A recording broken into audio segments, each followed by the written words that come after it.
Well, good luck, Paul, with whatever you're dealing with.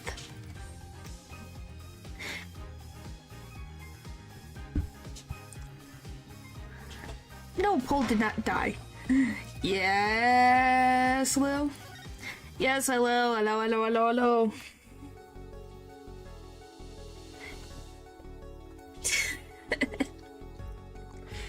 Why are you guys like this? What do you mean high quality? Huh? Oh, you updated your PC. I forgot. I was like, what do you mean? Hello, hello, hello. I might as well say this already. Your stream, oh well, thank you. I was gonna say, I might as well say this to everybody. I finally, well, not finally, I eventually watched Jujutsu Kaisen today. Why? I don't know. Just decided to. The way, bye. Bye! Paper, don't be weird, please. Don't be weird. Don't be weird. Yeah. I'm starting season 2. I think this is season 2.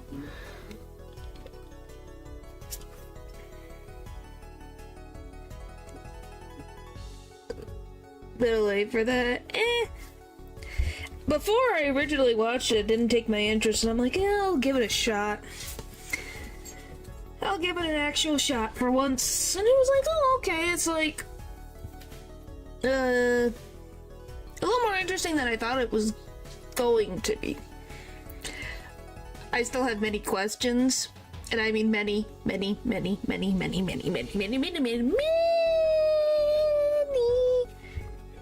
questions. Yes, I did. Because it is 3D Dragon Ball anime projects. Oh, boys. Yeah, I think I heard of that. I don't know all of it, but I know that there's gonna be like a sequel to Super, which is exciting. Sorry, I'm trying to learn about the serious cough. Well, here's the thing. All I can say is the only thing that no one can answer, I don't even know if the creator can answer the question, is how does Sukuna know how to use 4 arms and then goes down to 2 arms when he's in Yuji's body, but then also when he's inside Yuji's head he only has 2 arms, so what is the weird count of arms? And when did he get 4 arms? And why?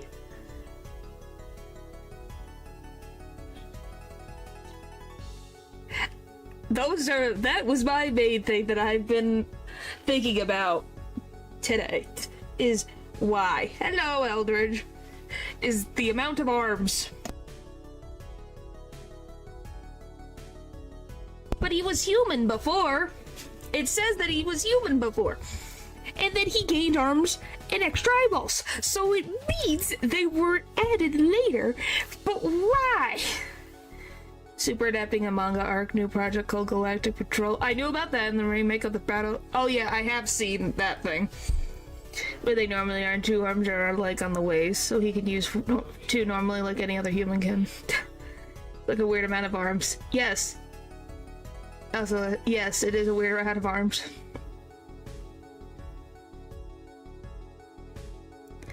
How was he born with them? Because those eyeballs don't count. That is not how even any human ever has never had eyeballs down on their cheeks. Bones are their money, so are the worms. I don't know why he was born with 4 arms, Juma, but that's far in the manga.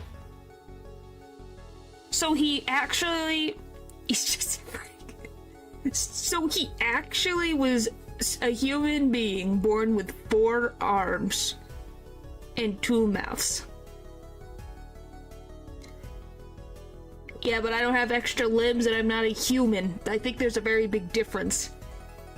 It's genetic, possible genetic, but like not fully grown arms. He's 100%.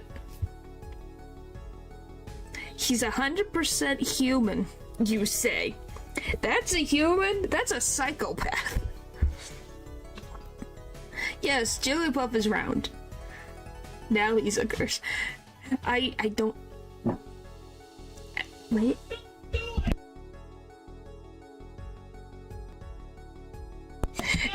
Oh my gosh, he's called the King of Curses. The curses in this title is more of a jujitsu and total, not curses. Huh. He got his dog in him, that's why. Is that how that works? He's a cursed object because of his 20 fingers, but not like a cursed spirit or anything. Well, then the question becomes, how human become, how does human fingers come curse if he not curse? Slash, why is he working like a freaking creature if he's human?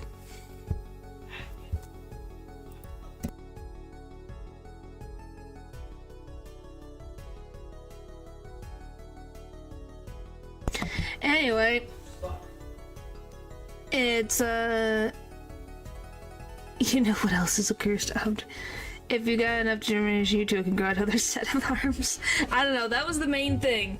And that if you are, I guess here's the last thing before we move into actually finishing Apollo Justice, you know, is why, if we say he has 4 arms, right? How can he easily move around just 2 arms? Why? Why is he able to do that so easily and not feel off balance if he was born and lived with 4 arms all of his life until he died?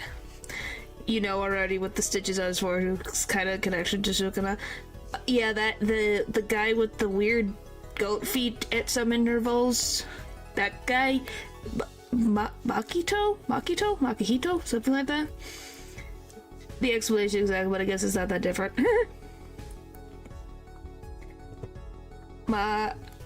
Mahito agreed with that man to turn into a cursed object, 20 of them, each of his fingers, so he could reincarnate years later for practical immortality.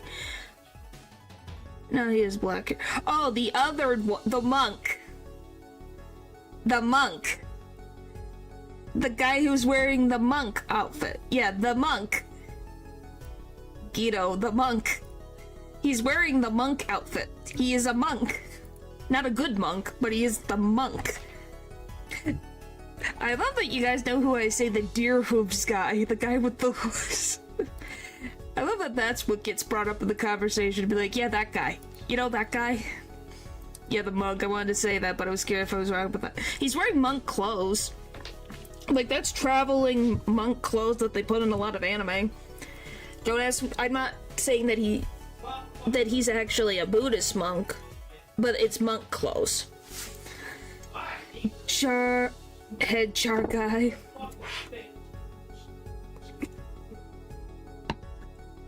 Well, he seems important. But anyway, sorry for meandering a bit. At some point, I should just do a talking stream about the different freaking anime I've watched lately. And he pays attention to his forehead whenever he appears for the stitches. Huh. Which, by the way, before we continue, like, actually, is... Okay, 2. Is Guido human? At all? And 2...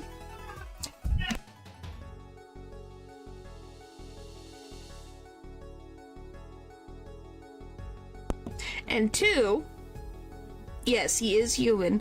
2, do we now know how old Mahito is? His body is, well, that tells me everything, doesn't it? And does Mahito, how old is Mahito? Do we know? Because he acts like a child. So is he just, like, recently been brought into being? Or is he old? I guess is the big question. Is he older? And it was a really new curse, actually. He's especially going through the series. Okay, so he is like a little kid.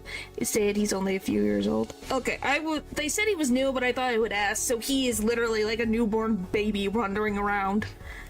Okay, Goodness. That's what I wanted to know. I was kind of like, what the frick? Guido is from... What the frick is that?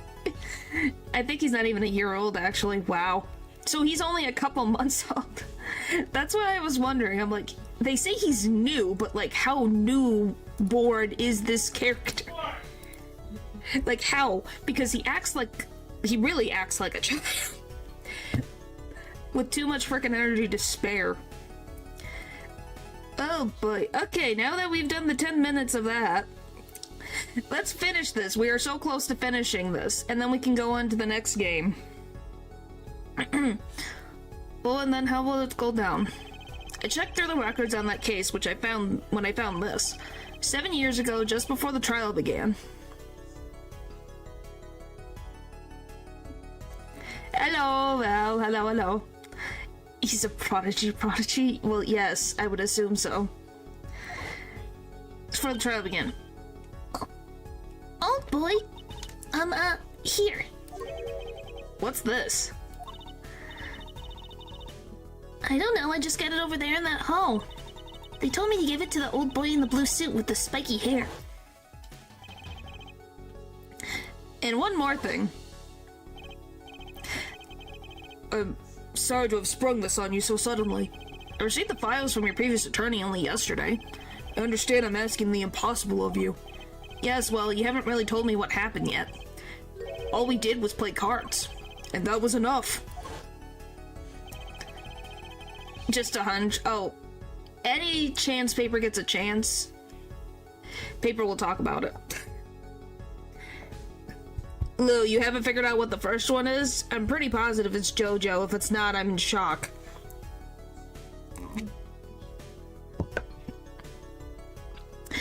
Phoenix Wright was put on the case the day before the trial started. He didn't have time to request a forgery. The day before? And now here's a question. Just who was Shady Agmar's previous defense attorney?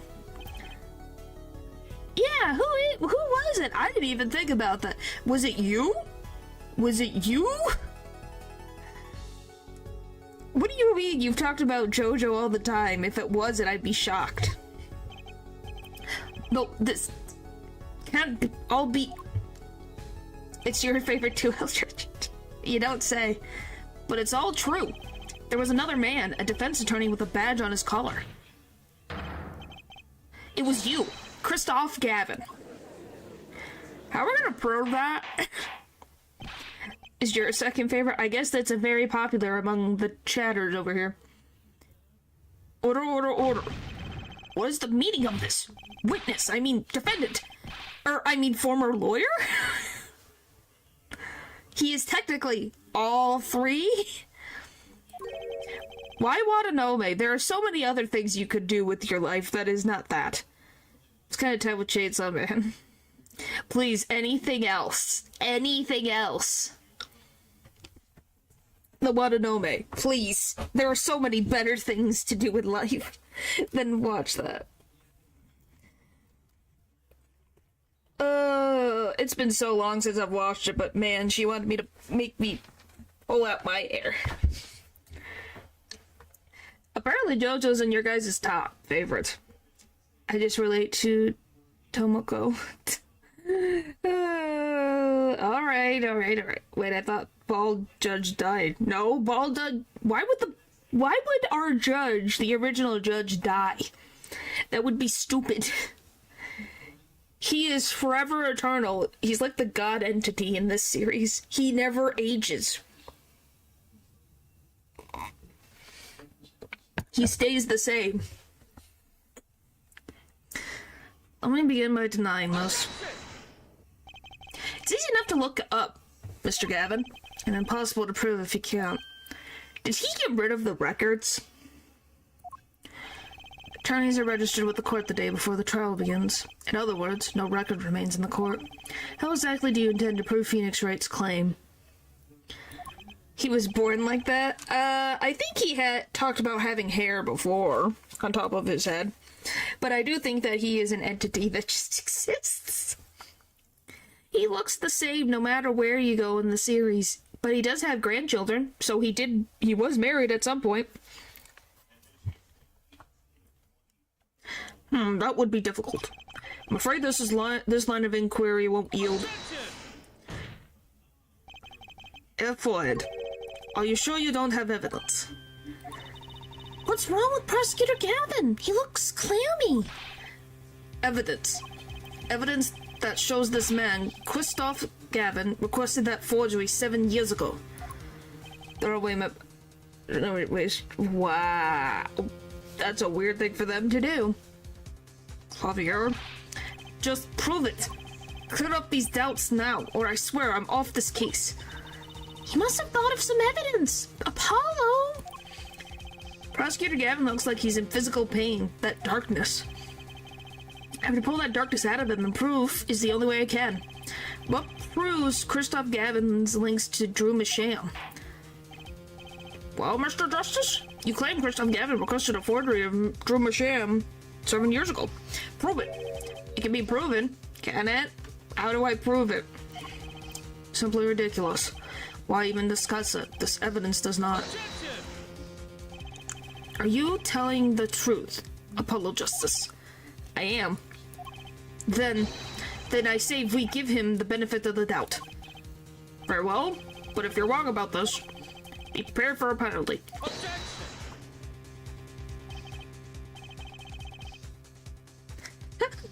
He's gonna make it a one-hit death.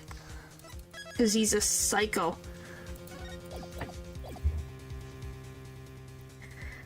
Your Honor, you do the defense and justice. Mr. Justice is clearly passionate about his claim. Should the penalty not match his passion? Yeah, no. I haven't even given a penalty that in a long time. Well, Mr. Justice? Fine, Your Honor. All I have to prove is any kind of link. Something that ties Christoph Gavin to Drew Masham. And I have something that clearly does the job. I don't even remember. Very well, Mr. Justice. Present your evidence. Show us the link between our witness and Drew Masham.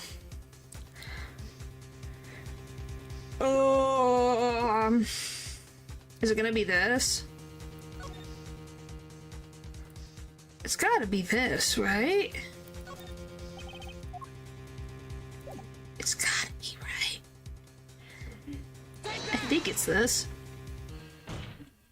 It seems to be, yep. Okay, thank frickin' goodness. This evidence proves there's a link. That scrap of paper. I'm afraid I can't let you submit that. Is there some problem? There is. How could you possibly have that? You couldn't. Hey, that's Dad's handwriting.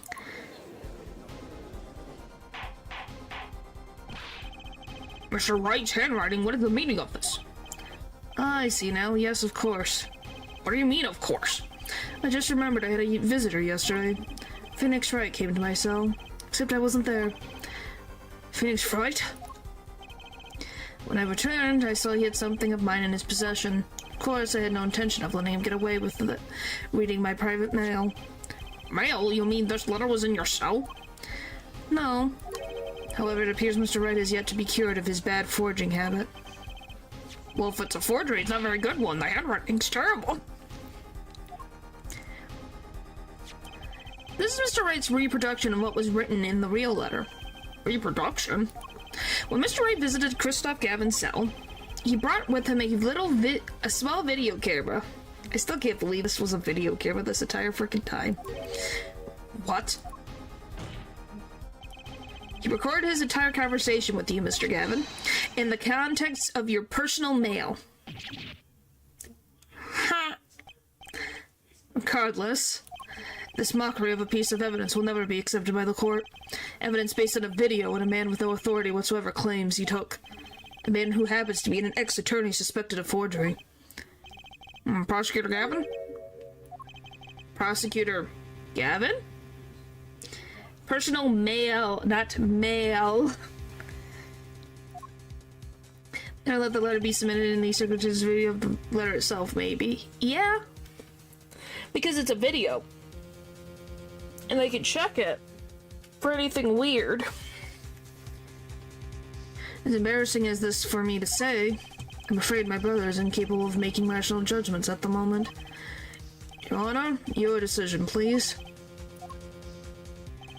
The defense's claim is denied. What? Only actual evidence is permitted in a court of law. Please remove the defense's evidence from the record.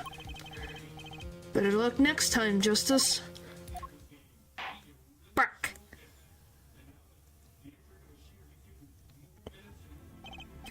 Well, we've certainly taken a detour from our cross-examination, but the defense appears to be lacking proof. I'm forced to end this cross-examination of Christoph Gavin at this point. Apollo, do something! I'm thinking, but without evidence, I don't have anything I can use on him. Very well, this ends the special witness cross-examination. Oh, Clavier's back. The show's over, yet the crowd screams for more. Only now do I understand why. Prosecutor Gavin? Frankly, I'm relieved. This has been bothering me for 7 whole years, and I'm tired of the whole youthful angst scene. Now's our chance. Let's clean out the family closet, eh, Christoph? Clavier, you're spinning out of control. Calm yourself before you say something you'll regret. Spinning out of whose control? Mine or yours? Take a moment to consider everything you've built. Your reputation as a prosecutor, your fame with the masses. You could lose it all, Clavier. Apollo, did you see that? He's trying to press Prosecutor Gavin. Well, yeah, because his whole reputation was built on Christoph using Phoenix as a scapegoat.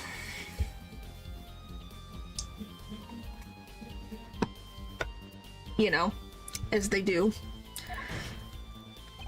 Prosecutor Gavin, try to remember, what's really important to you? You amuse me, Forehead. I couldn't forget what's really important to me, even if I tried. In fact, I haven't. Not even once. 7 years ago.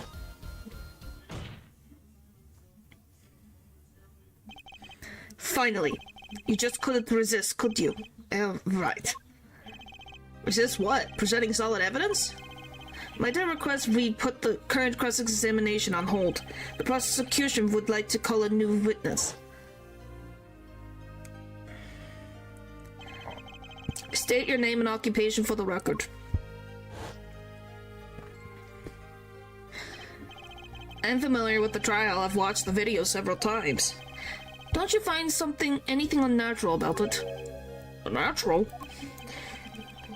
Well, you do seem unusually well prepared. I mean, Mr. Wright had only just presented his evidence. And the next moment, you call in Drew Masham. It was almost as if what? Funny, it didn't even occur to me to wonder. But now that I do, I see there's only one possible explanation. Almost as if from the very beginning, you knew Mr. Wright was going to present that evidence. Oh! Correct. I knew that if I applied the usual pressure, Phoenix Wright would eventually come up with that forged diary page. Don't do this, Clavier. I know because you told me. Christoph. What?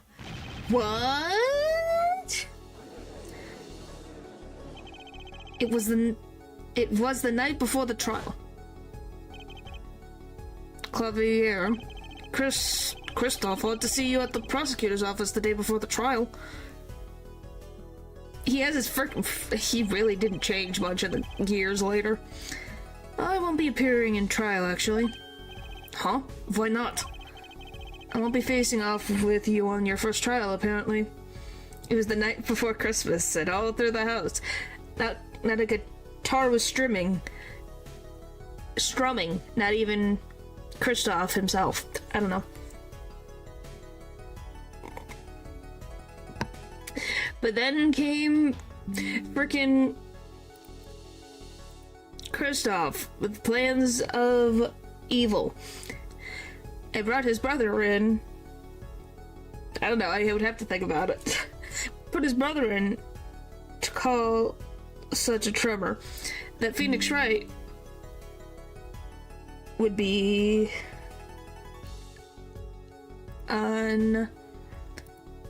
unaware? Something like that. Sorry. When exchange about information. Information? The attorney who will be there is my place tomorrow is not to be trusted. Don't even give him the benefit of your respect. Listen, I want you to call in a special witness. Then, I've wondered about it at the time.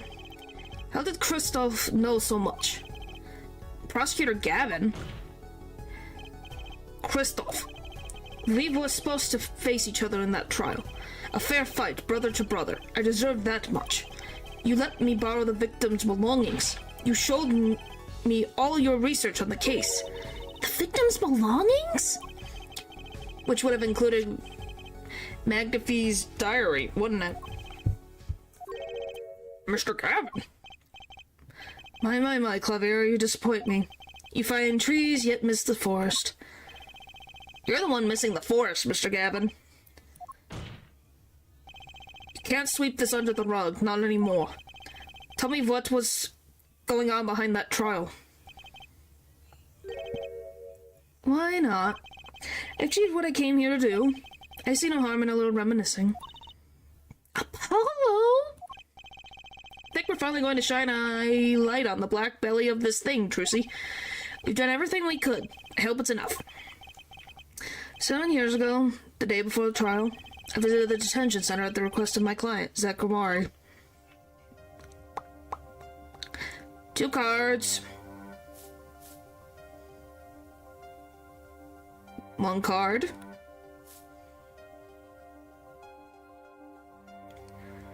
Showdown time. Enough. You lose, Gavin. Thanks for the work. Now go. To be honest, I don't know what his reasons were to this day. As far as I could tell, he dismissed me as his representation because I lost in a game of poker. Yeah, well, Zach Grimari / Zach Egmar was not exactly a normal person. I came to no other conclusion. Dad used to say something. If you want to know a man, you have to compete. Zach wasn't watching his points or the cards. He was watching the man behind the cards, Christoph Gavin.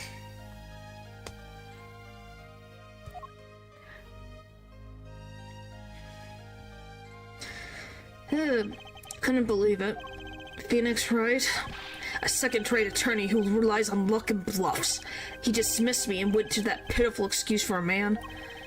He deserves to die for that error alone. Wow. So he's that much of a baby. Holy frick. He got that butthurt about that. Holy tamales. What a sore loser. Wow. Hold it. So, the one who requested that forgery was...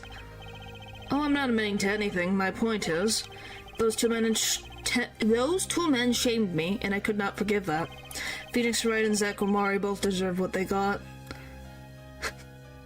The Twitch. So he literally got that mad, ruined a man's reputation, killed a man, because he was that petty. Those ones, yes, that literally is Christoph. So you asked Mr. Masham to forge that evidence, so you could win? But then, when you were dismissed as Zach Romari's attorney, you used your forgery evidence as a trap. You fed me information about the forgery you made. Then you gave your dirty evidence to him. You're free to imagine what you will. My point is that all I had imagined came to pass. Everything went perfectly.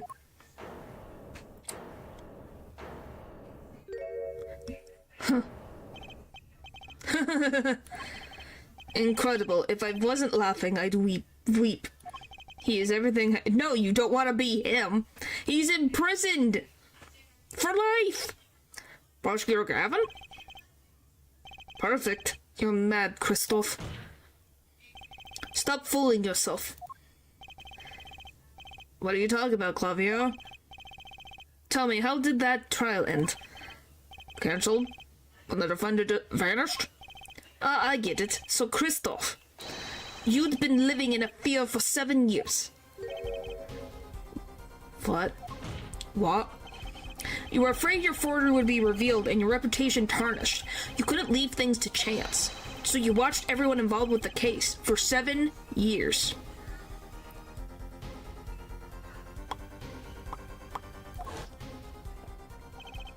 You know, he always felt like he was being watched. That's what he said, every day, for 7 years. I felt it too. Journalist here sure is he's being watched, end quote. Don't wonder why Zach Guamari got rubbed out after 7 years. Right after coming into contact with me? Wait just a minute. Zach Guamari was seen by this reporter? How is it that possible? Was he alive after being gone 7 years? Finally, I knew this moment was coming. I just didn't think we'd get here so fast. Zach Guamari got missing for 7 years, Trucy's father. What's wrong, Apollo? Go get him. Right, leave it to me. Allow me to refresh the court's memory. 6 months ago, Christoph Gavin was charged with murdering a mysterious traveler. I remember him quite well. Shady Smith, was it? Poison in a Chinese restaurant. Tragic?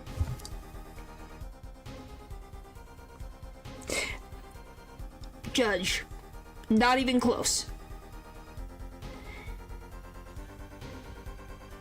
It was in a Russian restaurant, and he was hit upside the head. What do you mean poisoned? The details don't really matter right now. What matters is that the traveler was Zach Guamari.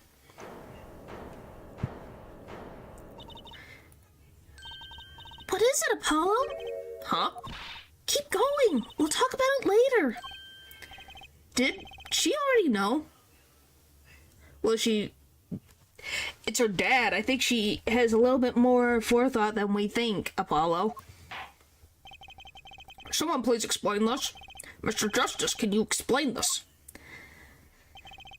It all started 7 years ago. The great magician Magnifique Guamari's death started it. Magnifique Guamari's death and his student Zach Guamari the suspect. Whoever defended Zach in court would be famous beyond belief. Thinking that, Christoph Gavin did the unthinkable. He forged evidence. Drew him a sham. Actually, it was his daughter, Vera, who really did the work. You took precautions when you had that forgery made, didn't you, Mr. Gavin? Precautions? To keep people from talking, of course. These two know too much. Leave them alive and there'll be nothing but trouble. That's when you planned your poisoning of the forgers. Astroquinine applied to a commemorative stamp. But luck was on Mr. Masham's side. The explosive didn't go off. His daughter. She saved him by taking the stamp, I see. But that wasn't the only trap he set up. Daradoni nail polish, of course. You noticed something when you requested that forgery. When Vera Masham is nervous, she has a bad habit. A tendency to bite her nails. Oh, that nail polish was her good luck charm. She was almost kidnapped once. Since then, she's been, well, you can see for yourself. She refuses to leave the house. That person gave me a good luck charm for when I absolutely had to go outside. It protects me. Yes, apparently she received something. A gift. She won't tell me what it was. From that client, the one who wanted that note made. It was his insurance. Insurance? As long as she lived quietly at home, there was no danger to her. But what if she had to go outside? If she had ran into any trouble, she'd become nervous, and the nail polish would do the rest. His time trap sat there for 7 years, and then they went off almost instantaneously. Which is kind of a little bit of a wow.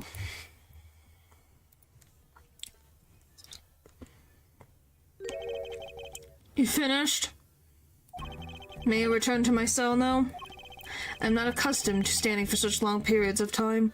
You were a frickin' defense attorney. Of course you were used to standing for long periods of time. Mr. Gavin. Have you heard a single thing we've said? Oh, I listened quite closely to your little tale. Why did you repeat that, Dylan? Quite an entertaining piece of fiction. What? Clavier, surely you understand. Go back to the evidence. Lacking evidence. Nothing proves a link between him and the ostroquinine that took Drew Masham's life. To emphasize the point. Okay. What about the restaurant? You killed Zekramari to keep him from talking.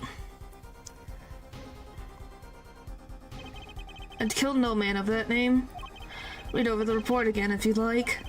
The victim was a traveler, by the name of Shady Smith, about whom we know little else. You can't seriously think I knew he was that particular fugitive. Okay, then why did you kill him? I plead my right to remain silent. Wow. That's annoying.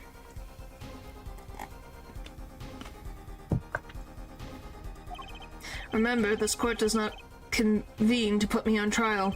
The defendant's name is Vera Masham, suspected in the murder of her father.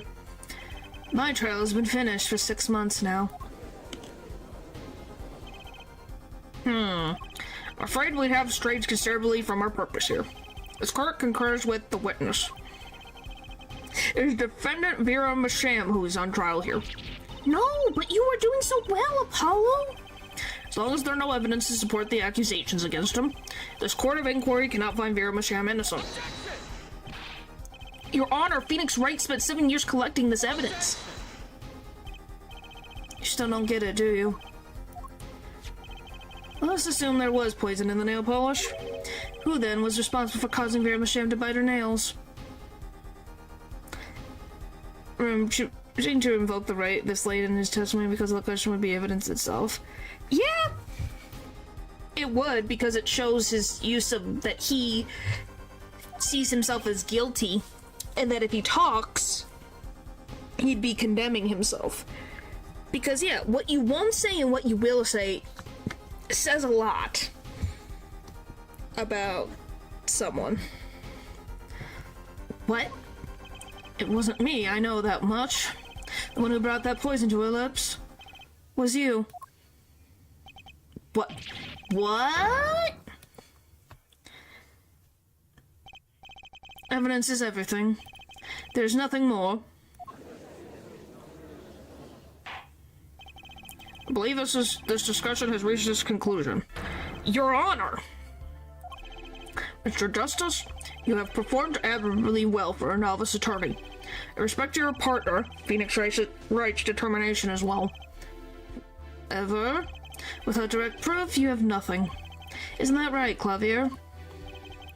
Fortunately, yes, Christoph, you're right. That is, you would have been right until now. Ooh! What's next? What's next? What's next? What? Did the news not reach your desk in solitary? The eyes of the nation are on this courtroom today. This is the trial case for a new judicial system. That's right! I totally forgotten. Then the juris system. Jurist, you say? The current judicial system has been doomed to closed off from society. This new system attempts to inject the wisdom of common citizens into the trial. Common citizens' wisdom? Is this some kind of joke? What could we possibly gain by doing this? Entrusting our judicial system to a mindless emotional mob of irrational mouth breathers? Oh, you're making yourself look so innocent right now, Christoph. Keep talking. Common citizens have something called common sense. Common sense is not restricted by the law.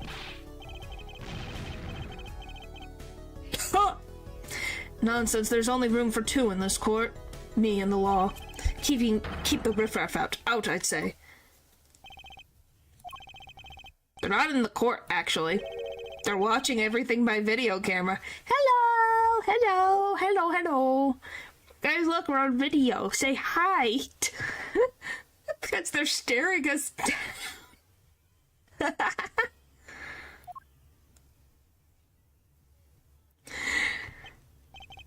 How can you allow this?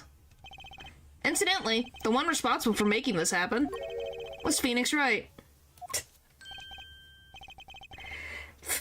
Phoenix Wright. Oh boy.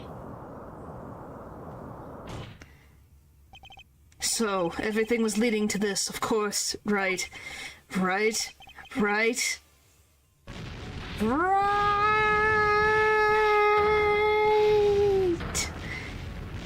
Oh boy, that's a face. Ooh, wow, you don't look happy.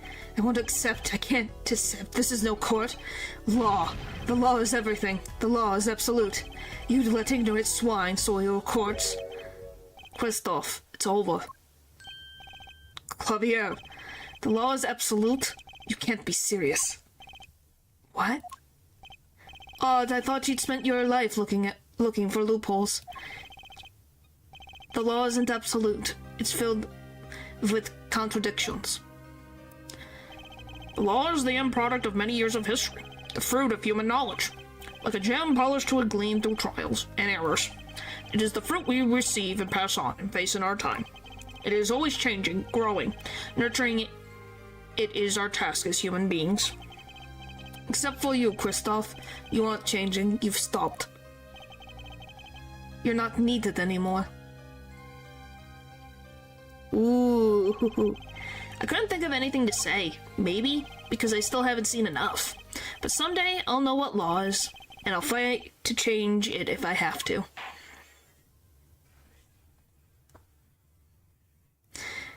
Wow. There's no need to further prolong this trial. This began as a trial of Vera Masham, accused of murdering her father, the painter Drew Masham. However, several other incidents were reviewed and we seem to have reached a conclusion. Before this court declares a verdict, I await your decision. Jurist of the court. For the death of Drew Masham, how do you find the defendant Vera Masham? Innocent or guilty? I turn to you now to consider this matter.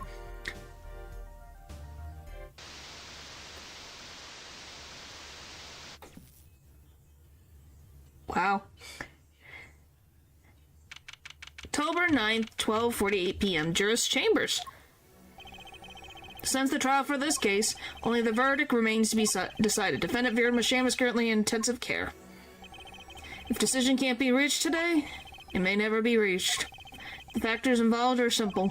Did the defendant poison her father that night? If so, she is guilty. Or was there another reason for Drew Masham's death?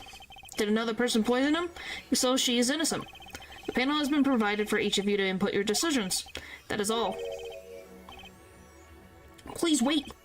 Yes, jurist number 6? There's something in the jurist handbook here. Persons involved with the case may not be jurists. That is correct. I've looked into all your dossiers. None of you are involved with the development of the case. With the development of the case? I see. Does that answer your concern? Time for your verdicts. Make your decision in the case against Vera Masham. After 7 years, the truth is ready to be heard. Judge wisely. Judge well.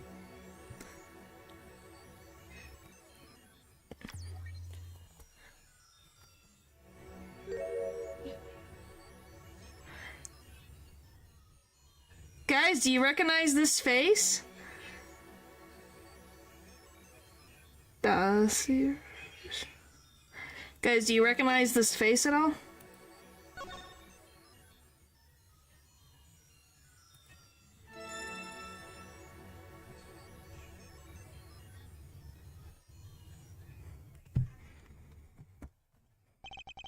And so the verdict was reached on October 9th, 2:14 p.m. The first verdict under the jurist system. Innocent by unanimous decision. The record will show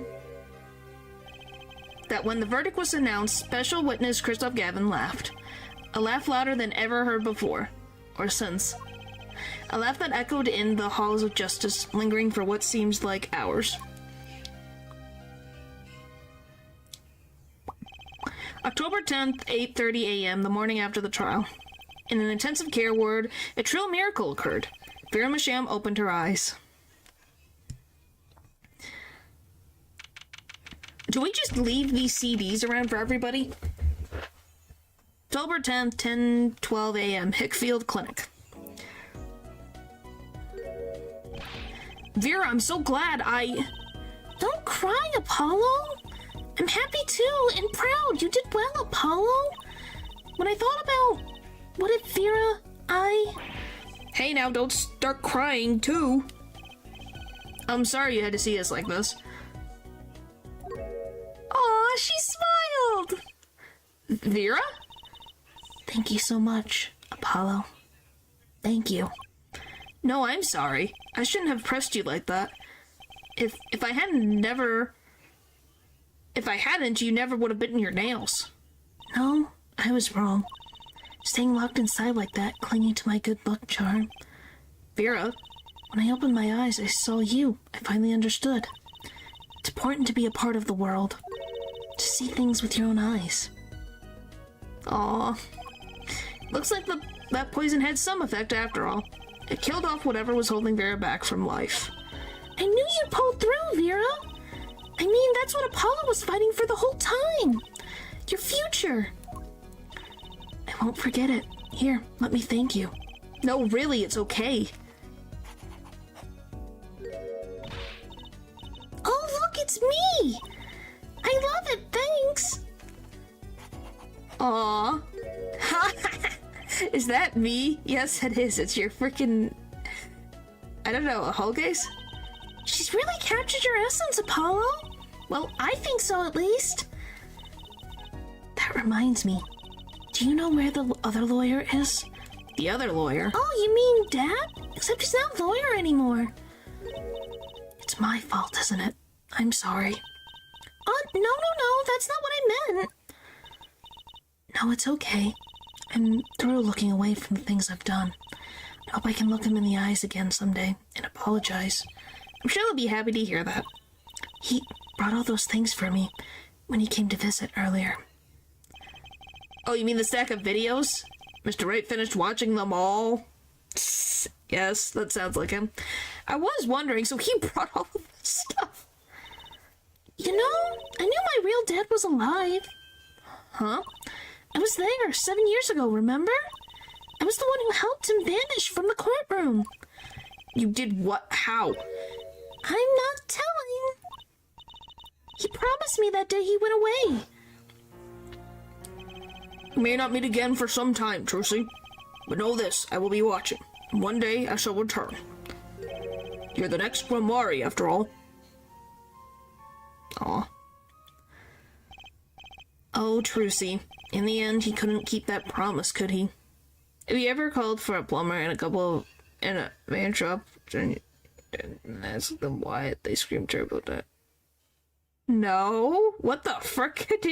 What in the world copy pasta are you talking about? It's okay. Phoenix is my dad now, even if he can't really play the piano.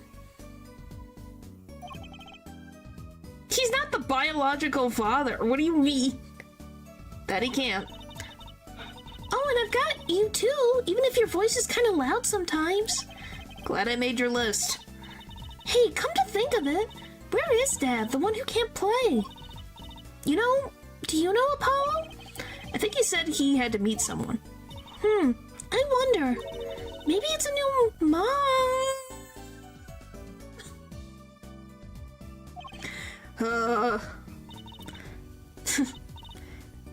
Oh, Trucy? Yes, Vera? I was wondering, could you show him to me once more? Sir Hat, was it? Oh, he's not been knighted, yet. Here goes. Do us an impression, Mr. Hat. I just said something, but that's completely out of left field as a joke. Okay, I was gonna be like... I'm gonna be honest. I'd be in shock if he was a father. having a biological kid. Holy frick, I think we'd all freak out. Objection. Not loud enough, That's... Oh my goodness. So, your memory's returned. Mr. Wright, was all this part of your plan too? I don't know what you're talking about. When I lost my memory, I was reborn as Lamarar. But you knew my true identity, did you not? Since I think you should leave and the jokes are still haunting me. That's why you chose me as one of your jurists. Oh, you're thinking into it too much. Besides, there was no guarantee that regaining your memory would make you happy. Of course it's a happy thing. For so long I thought I was alone. But now I know I have children. 2 dear children. I'm so proud of them. This, too, I think, is thanks to you. You're gonna tell them? They don't know? Nope. They don't know their mother. They don't even know there's them when the time is right. Until then Don't worry, I'll take care of them for you. They're very important to me, too. A little annoying at times, but still. I have to keep an eye on her, at least. Because I'm the only one who knows how she really feels on the inside. Aw. Probably very heartbroken. Your bracelet. Yes? I've seen a lot of mysterious things these past 7 years, but your bracelets were the strangest of them all. I remember meeting him half a year ago now in Christoph Gavin's office. I don't know. He would have too frickin' many gym badges, probably. And then I met you. 2 fates destined to intertwine, and I was there when they crossed. I'll never forget that. Such a small thing, that bullet, yet it tore who I was away.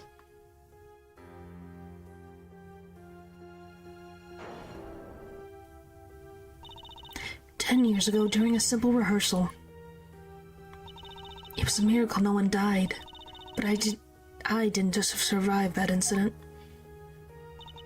That's why I left the troupe, my family. Now my memory is returned, I'm myself once more. For the first time, I'm glad to be alive, Mr. Wright. Speaking of miracles, Vera Masham regained consciousness this morning. Can only hope she's as glad as you are. It is a strange thing, fate. Sometimes a life is taken, sometimes a life is spared.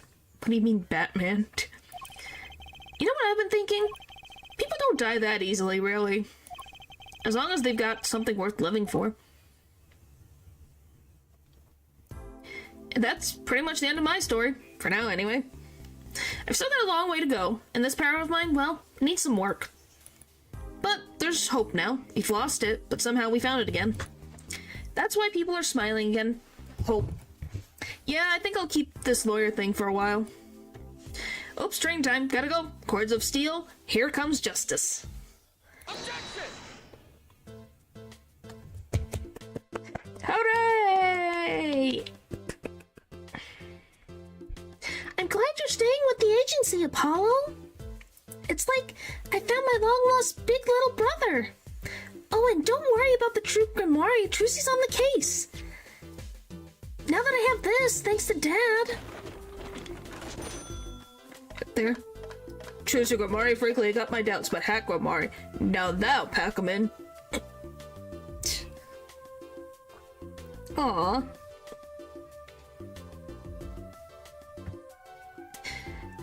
She's working. It's not every day you get to try out that rocks harder than one of our gigs, yeah? That's why it's over. The Gaviniers are breaking up. The news caused a run on issues at supermarkets nationwide. You're the real stars now. I look forward to our next jam session.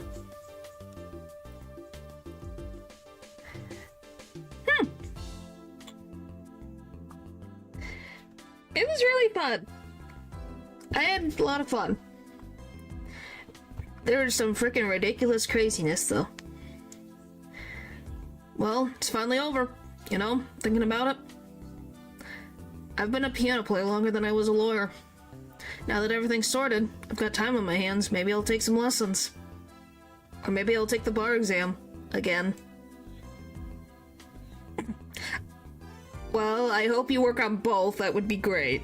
It was fun and silly. It was very fun and silly. And just like, wow. Phoenix Wright is crazy. In a good way.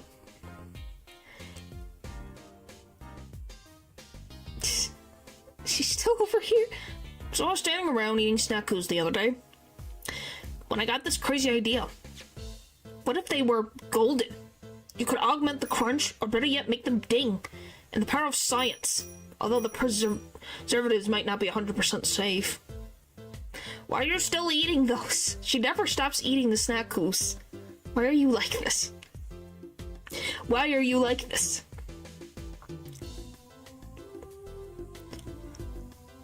Well, because she wasn't involved in the last trial.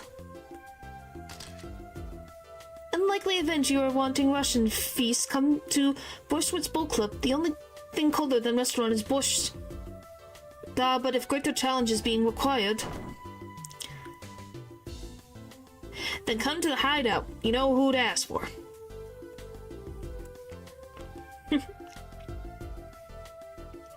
So I can't believe that building's still in business. But sure. Why not? How did you grow 2 inches? Who knows? She just decides to. Because you're like, yep. So Kentucky Pastries is getting back to its western roots, spread the culture and all. Yo boss, it's culture time. This is how we write root, capiche? But we're still about giving back to the people. Yo boss, PR time.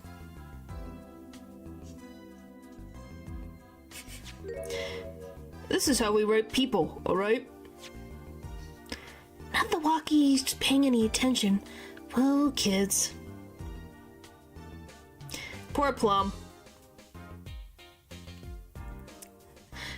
Her having Locky as a son. I wish you luck.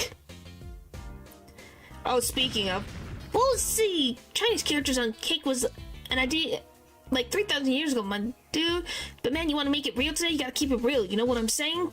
Yo, that's why I made the OG cracker for real. I know it doesn't look like no cracker, G. What do you want me to call it? The OG muffin?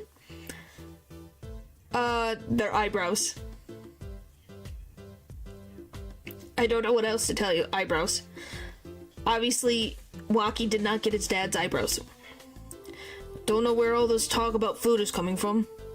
You ask me, there's only one food, and that's noodles. Noodles forever.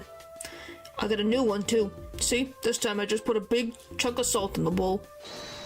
Why pretend Doom's noodles all about the salt? Salt forever.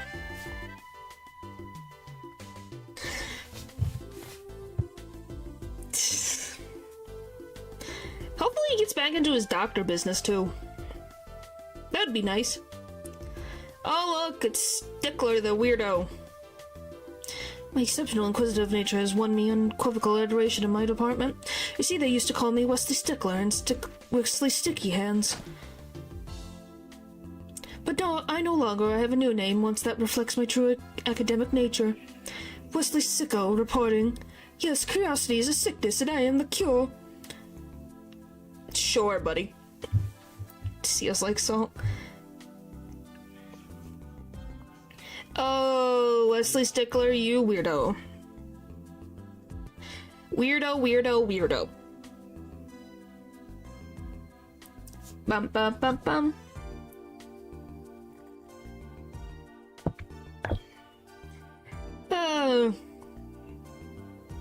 I don't know how to thank you all for all what you've done. Light has returned to my life, and with it, joy. I may have lost years, but I've gained a treasure. 2 treasures, in fact. I will think of them when I write my next song.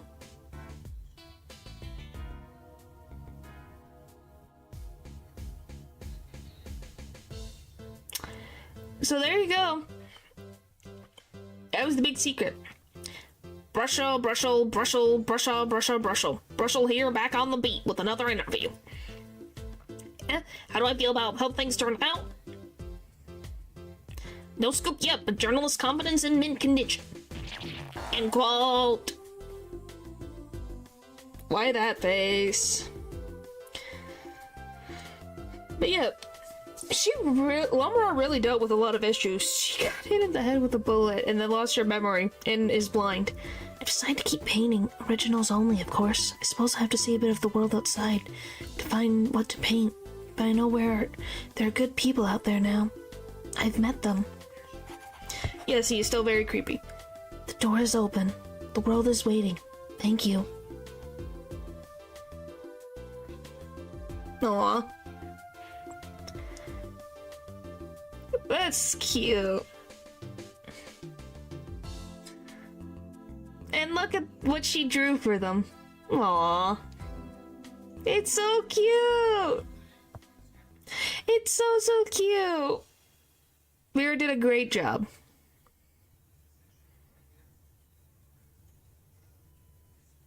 I name it The New Start.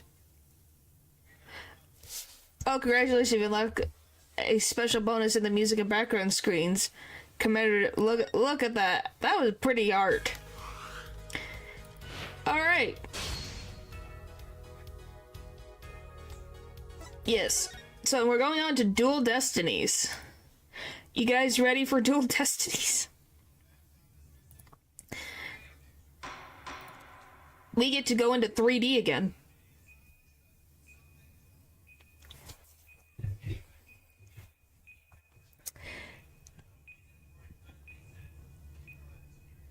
So yeah,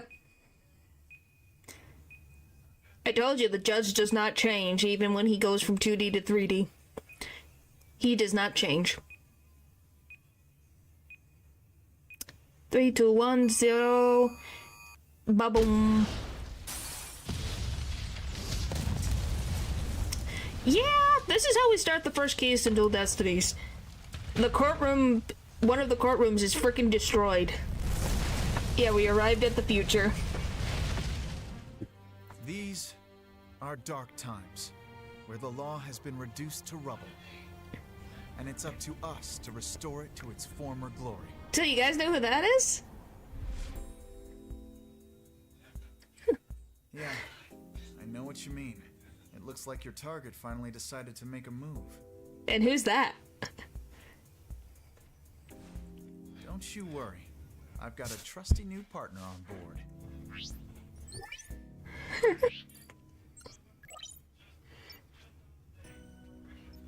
So meet our new defense attorney. Done. Yes, voice acting. You bet. Let's do this. Only somewhat. And like She's been with us for half a year. in the I can animatics. hardly believe it. Anyway, her power will be our greatest weapon.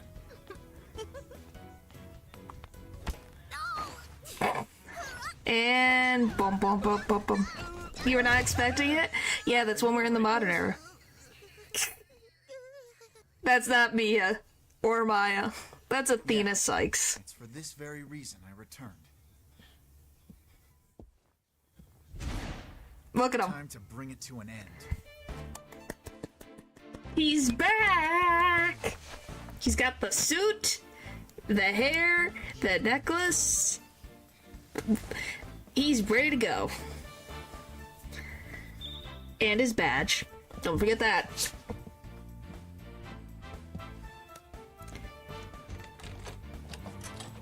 He's got such a strong jawline. Of course he does. He's Phoenix Wright.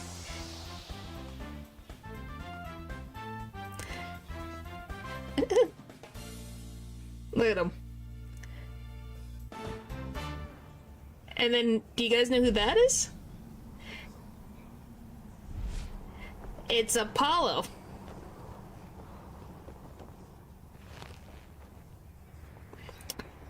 If you ask me what happened, I don't know. We'll find out. But that's Apollo. When I first saw this, I'm like, what? Huh? Where? When? Why? How? What is happening? Apollo after his training arc. Episode 1, Turnabout Countdown. Do they fight? I don't think so. The best thing about explosives is how they erase and destroy without discretion. Because he is. That's what Apollo does right now. That's his new thing. Now all I have to do is pin everything on that little girl.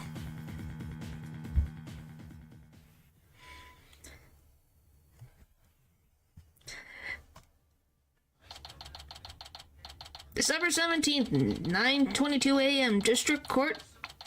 Defendant, lobby number 5. Oh, by the way, so you know how Maya was the one who always ended up being on the chopping block for someone who's being accused of murder? We have a new person in this game who has that problem. Because I guess as soon as Maya leaves the country, she has no issues of being accused of, well, I shouldn't say that. She's less likely to be accused of murder. Always fills in the District of Columbia. I could kind of see why you would think that. Nope, not feeling nervous at all. It's amazing what a girl can get used to. Even a tense atmosphere like this is no biggie.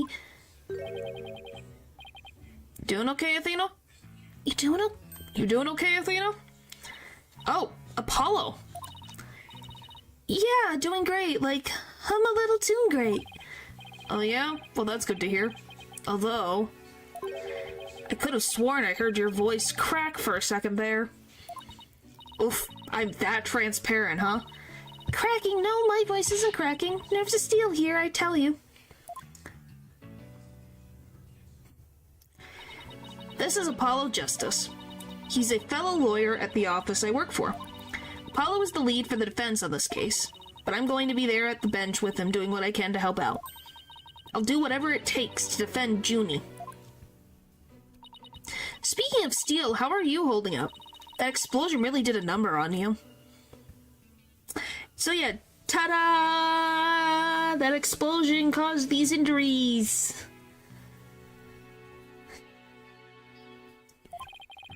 Just happy you're okay, Athena.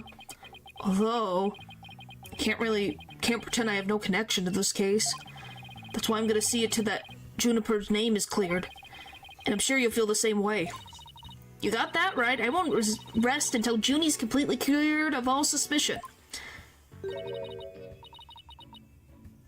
Hello, Tina? Thank you for doing this for me. Junie! Meet Juniper Woods.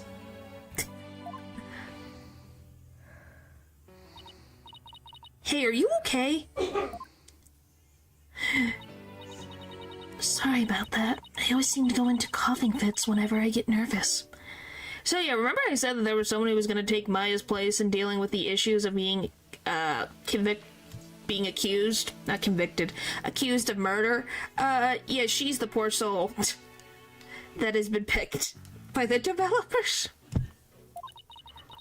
This kind of thing never happens at home in the forest, though. This is Juniper Woods. She's my dear, dear childhood friend. And she's also our client for this case. The news keeps repeating that Junie is the alleged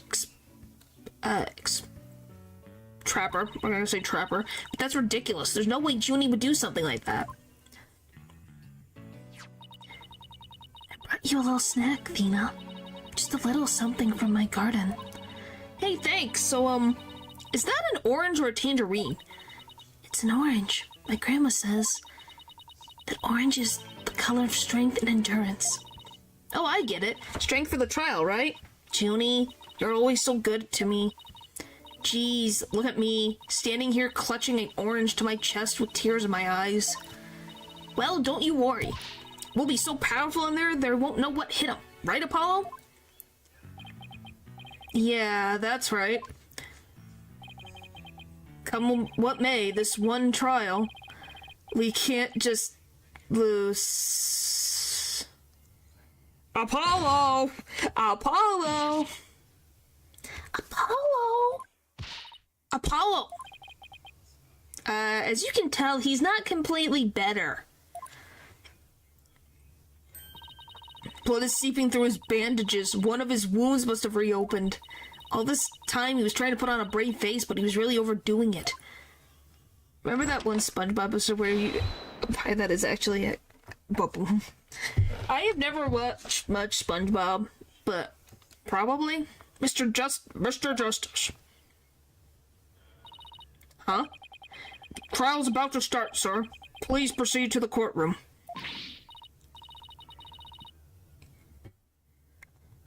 Use the word pie? What, the alleged... Why? Okay. What now? But Apollo's in no state to defend. Huff, huff. Ah! I have to defend Juniper. What are we gonna do? The trial's about to start with or without us. There's only one other option I can think of at the time like this. But even if I called him now, he'd never get here in time. No, wait. There's something else I can do. Apollo, give me all the evidence for the case. Huh? What are you gonna do? Bailiff? Yes, miss? The defense would like to submit a substitution of attorney petition. Tina? You're not seriously. You just concentrate on getting better. I'll defend Junie. All by yourself? Athena, stop for a second. Think about what you're saying. You've never once taken a case alone before, right? No hey problema. I can handle it, I think. Oh boy. But I guess it's really up to you, Junie. Would you be okay with me taking over? Sure. I believe in you, Tina. And that's enough for me. He is sweating bullets. He should be in a hospital bed. Was it mud pie? I don't know. Does SpongeBob even have mud exist? You're worried for me, aren't you? To be honest, I'm pretty nervous too. Why is Apollo missing an eye? Will him lose an arm too? No. He was in an accident and someone exploded a courtroom while they were in trial. And he got caught in the blast, so his eye is injured. And his arms are injured.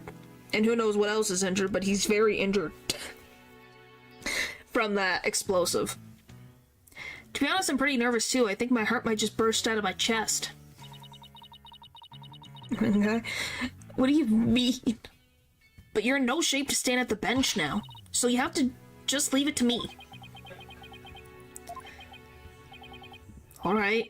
See, your mind's made up anyway. They're not just like, over here, and then over here, and then over here. Apollo is injured. You missed the exploding of the courtroom. Phantom pain. He was in an explosive because someone put an explosive in the courtroom and it exploded and he was caught in the blast. So he injured his eye and his arms and who knows what else. He's very injured. Yes, he was in court at the time. Everyone was in court, and then an explosive went off. And then, yeah. What game is this? This is Dual Destinies. This is the sequel. This happens directly... Well, I don't know directly. It happens after Apollo Justice. You Blackbeard. But yeah, this is the game that they took when it went into 3D. I don't know when Great Ace Attorney came out. I think it came out last after this one and the one after it. One Piece Eternally at Law. Alright, well, I'm gonna take a quick break. I'll be right back. He's a pirate now? Eh. Out of the last puzzle case, and what about Nick? We won. Phoenix got his badge back and he's on his way in his classic outfit. So, anyway, I'll be right back. Just need a few minutes.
What do you mean, Nick? What do you mean, Nick? I would hope to frick not. But yes. Phoenix is back. He's back in the driver's seat. But right now we're playing Athena, the newest member of the Write Anything agency.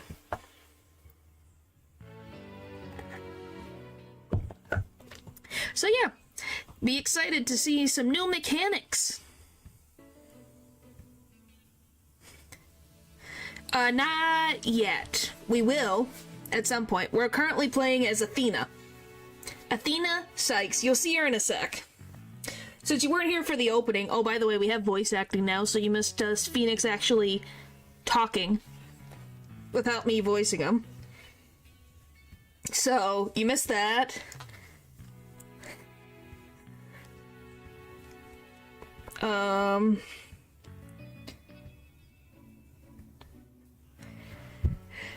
Because he was the one who voiced the whole beginning. Well, I think you'll see him again. But anyway, here we go. Alright, I can see you've made your mind up anyway. I hate it that I can't be there, but I know you'll give your utmost to defend Juniper. You bet I will, rest assured of that. My name is Athena Sykes. I'm still a newbie, but I'm a lawyer. This is only the second time I've taken the lead in a defense case. It'll be the first time I stand up there alone, though. You can do good things, Lou. Come on. You gotta be around if you want to see Phoenix. And Edgeworth at some point. He does show up. I don't know if he's in Dual Destinies or in the next one. But then after we finish this game and the next game, then we're gonna be playing with Edgeworth all the frickin' time.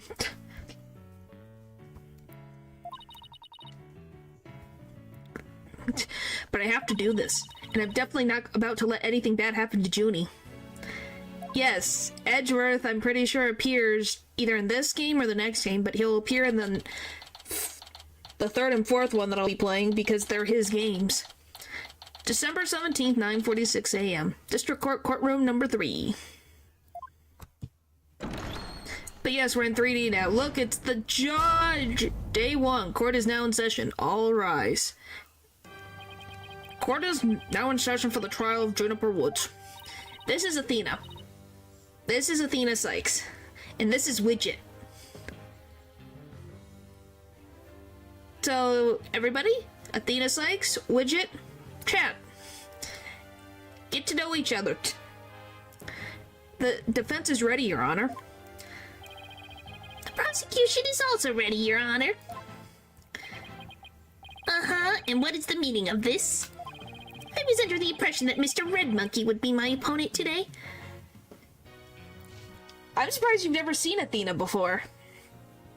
But yes, she is the newest member. Yeah, look who's back. Not Pain with a wig. Yep, he's back. Pretty goofy. Yep. Yes, well, a substitution of attorney petition was submitted just a few moments ago. Due to the explosion in the courthouse yesterday, Mr. Justice is unable to continue.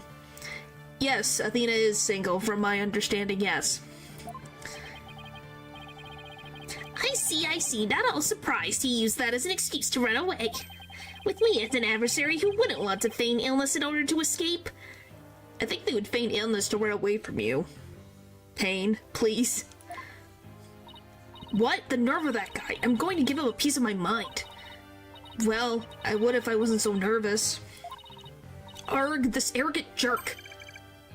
You arrogant jerk? No, widget! The one in Olympus? No, this one's right here. Wonder if she'll have a rival to ship her with. Technically, yes? I don't know. You'll see when we get there. Is my hearing getting worse? I could have sworn I heard the defendant say something just now. No, you didn't hear anything at all, especially not from me. How odd, I could have sworn I also heard something. Oh, that would be my indispensable partner, Widget. He sometimes sorts out what I'm thinking. Why Madagascar?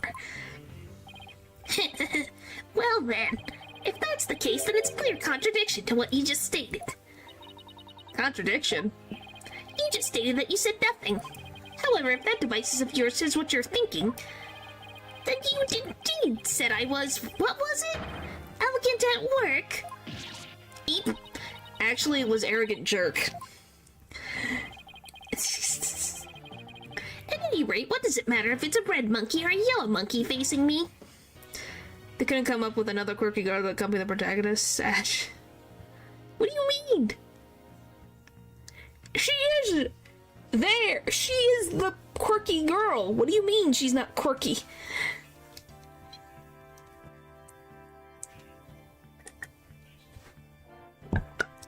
And then we have Juniper Woods, who's a new character. No fresh out of law school rookie can defend this witness. Mr. Payne, I believe that's enough. Let us get back to the case. Of course, Your Honor. So her robot and not her own companion. She doesn't have a companion. She is the companion of everyone else. Like, this is not a spoiler. She's gonna be around when Wright's the one in the driver's seat and when Apollo's in the driver's seat. So she is the companion. If that's what you're asking. Of course, Your Honor. I more than this little girl why they call me the Rookie Humiliator. I thought it was the Rookie Killer. I knew it. He really is an arrogant jerk. Arrogant jerk? Miss Sykes, if you continue to insult the prosecution, I will remove you from this court. Yes, correct. Yes. Similar to Sasato from Grey Days Attorney when we played her for the one trial. No, she's not the... We switch between Apollo and Phoenix and Athena. Like, they switch a lot for different trials. We're gonna play... This is not a spoiler. We're gonna play Apollo for one trial. We're gonna play Phoenix for another trial. So yeah. You'll see, it's a little more flexible in who you're playing as in this one. She is main character.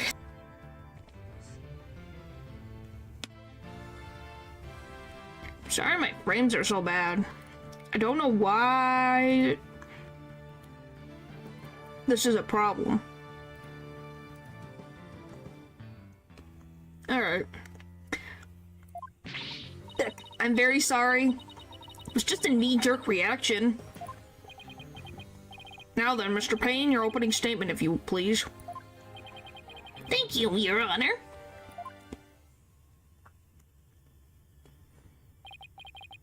No, it's me. My frames are inconsistent right now. Because if you don't know, the US of A has been having a cold freeze across the country, so things have been inconsistent. Should be good now. It seems to be going back up now, so it should stabilize in a second. Hopefully, please stabilize. Dropping frames. I don't know, things be dumb.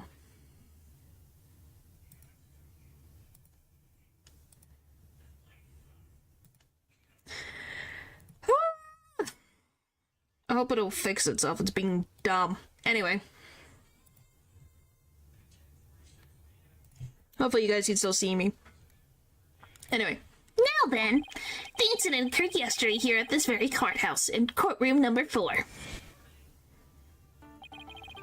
At the time, the trial for a certain explosive was being held in courtroom number 4. Oh yes, I was presiding over that trial as well. Mr. Justice was there as the lawyer for the defense. The explosive was being presented as evidence suddenly went off during the trial. Yeah. It was a terrible incident, and courtroom number 4 was completely destroyed. Fortunately, we were able to start an evacuation procedure before the explosion occurred.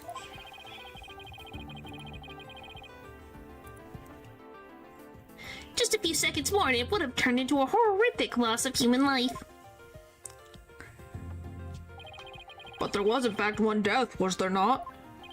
That is correct, Your Honor, when courtroom number 4 was examined after the blast. The body of Detective Candace Arm was discovered. She was to take the stand as a witness later in the trial. Payne's first name is Max. His name is Winston. His name is Winston Payne. And then I forget what his brother's name is.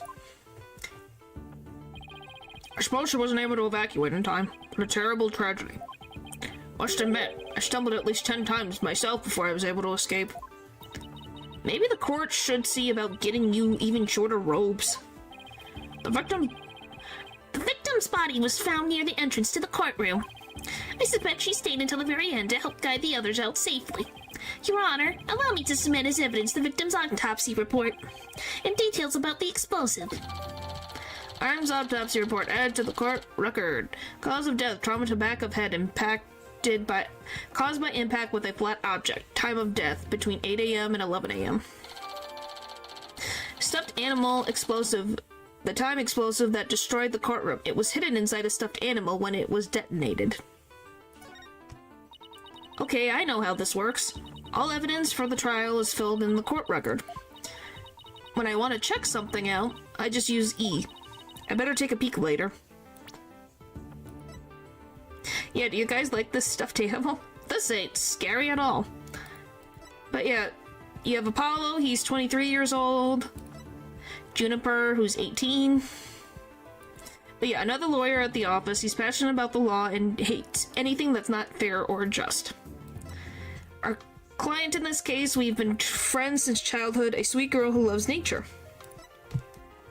Oh, this is his brother, Gaspin Payne, the prosecuting attorney. He just seems to exude unpleasantries. There it is, Gaspin Payne. Because you have Winston, who's the one that we've known for the longest time. This is Gaspin Payne.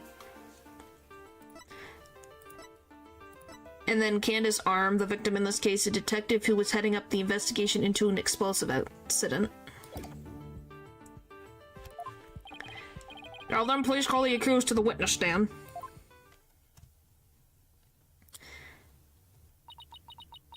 Once again, they're expecting she did it. Defendant, are you feeling alright? You're looking a bit pale. I'm so sorry, I was feeling a bit weak when I first arrived at the courthouse. But I'm alright. Junie's really giving it her all. I better make sure I do the same. If we could please proceed. Your name and occupation, defendant. Juniper Woods. I'm a high school student. Miss Woods, can you confirm you were in the courtroom on the day in question? Yes, I came to know Apollo Justice through my friend Thena. And so, I was there yesterday. To watch his trial and lend my support. Something's wrong. Judy's really scared. Do you know I'm also known as the Defendant Humiliator? It looks like I have yet another chance to show everyone how I earned that moniker. Grr, does his arrogance know no bounds? I have to protect Junie no matter what. This is the Payne family we're talking about. They don't understand bounds for their arrogance until they lose their hair. Against a defense attorney. Typically in the name starting with W-R-I-G-H-T.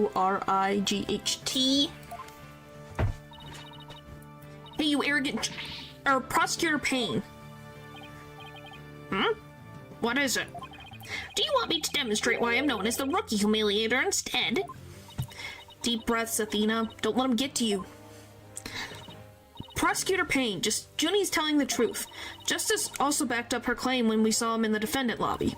And Junie, he said that he was glad to get the locust root you gave him too. He was? My grandma says locust root is good for your eyes.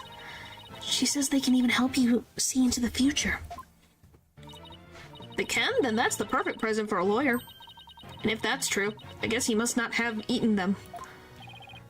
A sweet, meek girl like this, blowing in a courtroom to bits.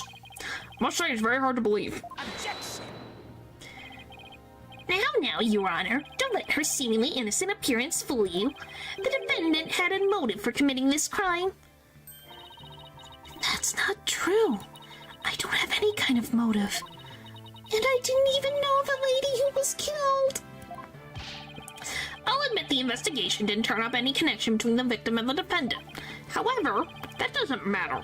The only thing that does is her objective was the destruction of courtroom number 4 itself. Oh boy. Hey, what's that supposed to mean? Why in the world would Miss Woods want to do that? That's a good question. Coming from a novice such as yourself. But first, a question for the defendant. Have you ever been brought up on false charges? What? Why, yes. Yes, I have. And did that experience cause you to harbor a grudge against the court system? Objection! Now just wait 1 minute. If that's the kind of thing was a motive for blowing things up, then every one of our clients would turn into explosives. Trap makers. That's a valid point. We wouldn't have a single courthouse left standing in the land. That's true. That's very true, wouldn't it? They'd be like, we don't have any courtrooms left. They've been all exploded. I can see the accused isn't the only one who might bear resentment against the courts. But Miss Woods is the only person who could have committed this crime. Why? Because we have found some decisive evidence that proves the defendant's guilt. Decisive, huh? I'll believe it when I see it. It involves a very unique aspect of the explosive itself, Your Honor. And what exactly was so unique about it? Why don't we have Miss Sykes answer that question? Huh? Me? I noticed that you appear to be very nervous, and well, gentleman that I am, I'd like to offer you the chance to gain some confidence with such an easy question. Could he be any more condescending? Really, what a thoroughly unpleasant man. L is for a loser. What did it just say? Nothing. Not a single thing. Now let's see. What was I supposed to do at the time like this? Oh, I know. The court record. The information I need is somewhere in the court record. Alright, Miss Sykes, let's hear your answer. What was unique about the explosive that blew up the courtroom? Was it because it was inside a stuffed animal? In the judge's pocket. Mr. Payne, what kind of simpleton do you take me for? It was stuffed inside a stuffed animal. Its evil intentions covered by a cute exterior. Very good. Have a cookie. The explosive went off in the courtroom was indeed hidden inside a stuffed animal. There, how do you like that? Not bad, huh? By the way, do you guys like Widget reacting to our emotions? I think it's the cutest gosh darn thing. Going, she's happy. Hooray! Or angry. Just, it's cute. I am fine, just like I said from the start. I can do this. Yes, as I recall, the explosive was inside a stuffed animal that whole time. I never even got to take a look at it. But what connections does this Empress Elephant have with the defendant? The answer to that question lies in another piece of evidence, which I have here. And what, pray tell, is this? It appears to be a little singed. It's a tale, Your Honor, the tale of a poor victim of the explosion. This is incredible. Are you saying it's Detective Arm's tale? Judge, why are you like this?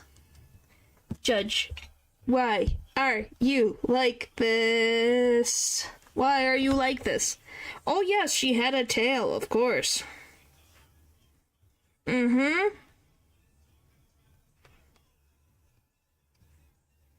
Definitely, right guys? It was a freaking tail of the defendant. Or, excuse me, of the victim. Your Honor is still very close, but no, it belongs to this stuffed animal.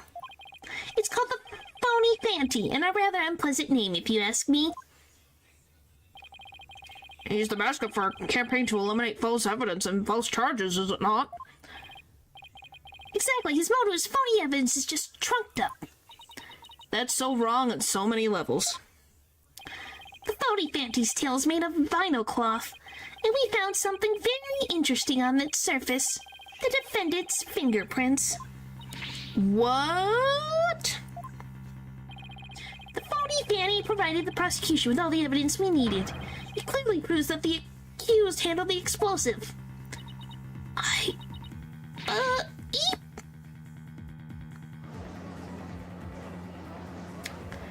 Yeah, that's not good. But that doesn't make any sense. Why would Junie's fingerprints be on it? That does appear to be pretty irrefutable evidence. The court accepts it into evidence. Phony Fanny's tail is a piece of the stuffed animal the explosive was inserted into. The defendant's fingerprints were found on it. Miss Woods, do you have any explanation for this? I don't understand. How about you, Miss Sykes? Do you have any plausible explanation to refute this decisive piece of evidence? Well, I can't do it. I can't think of a single thing. But I better come up with something for Junie's sake. If you can't produce an answer, we'll just always go straight to ruling if you prefer. No, I have something to say. I have to say something fast. Oh no, I can't get my voice to work. Why now of all times? I thought I overcame this already. Maybe I'm still not ready to stand in court. You guys ready? For some trauma flashback?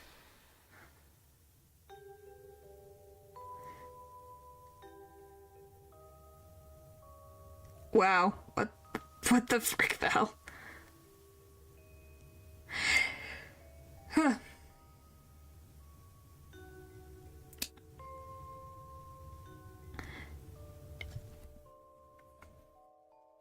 As you can tell, Athena did not have a good experience in the court.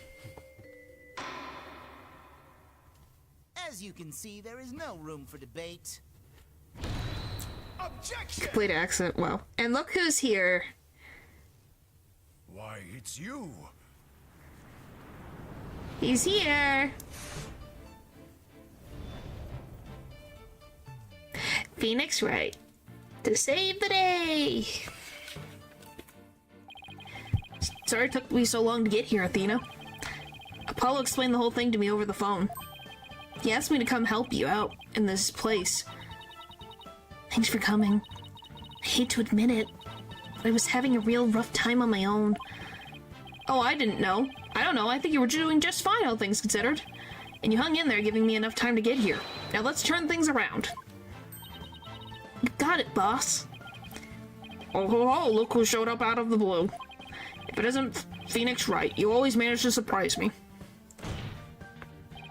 Your Honor, Mr. Payne has called for an early ruling. But I believe there are still many things that need to be deliberated.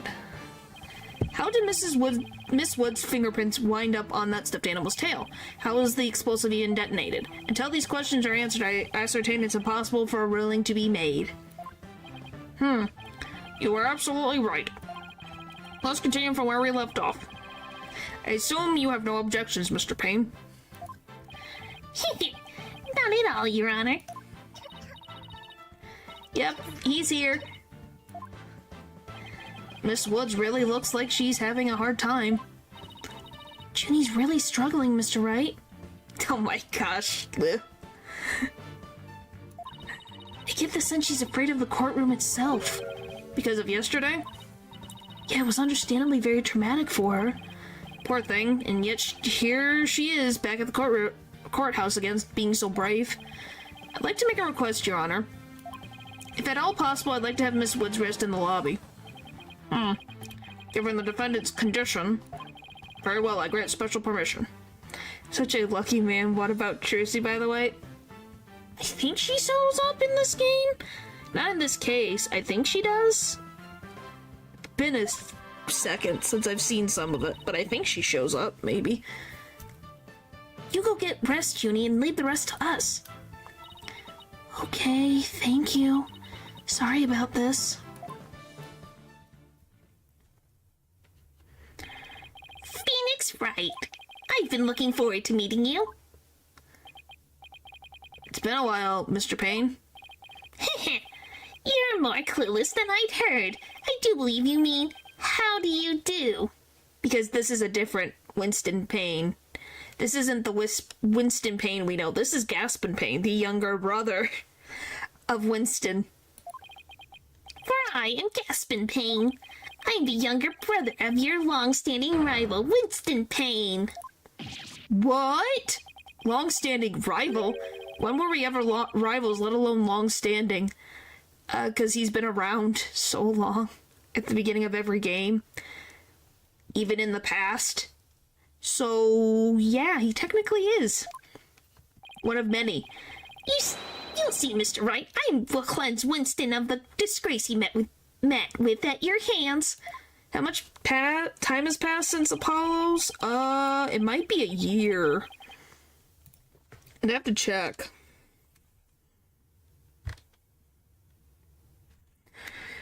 Let's see. Let me just check the wiki. It'll tell me the different. That's normal outfit. What? How old is he?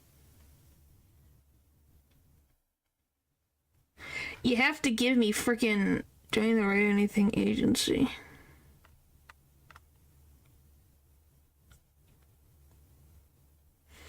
Blah blah blah.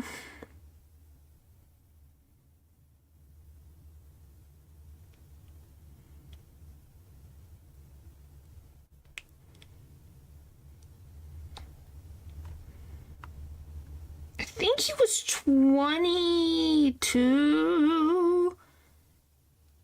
I'd have to double check.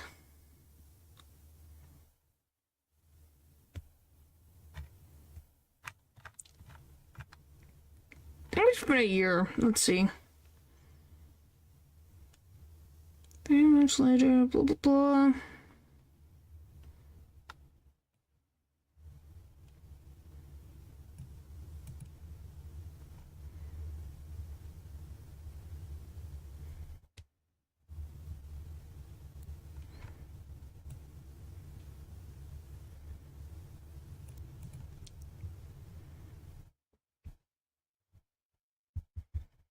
I think it's been a year, maybe 2. I love that I can't freaking get the exact age right now, and it's annoying me.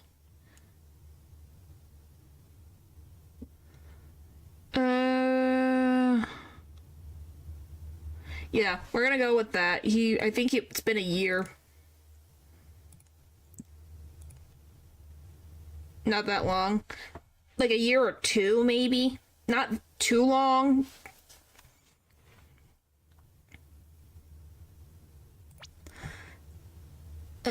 Looks like this royal pain is going to be as thoroughly unpleasant as the other. I'd have to double check again. You're making me check these things. Let's see, associates. Where the frick is... Ah, I don't want to be there! Go back up! Trucy. She should be... She's 15... Was 15 before. She's... Let's see...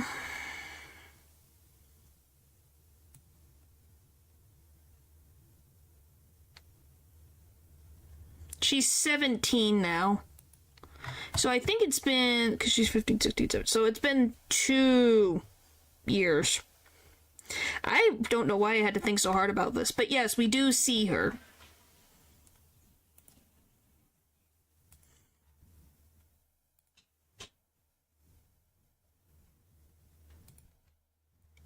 Alright.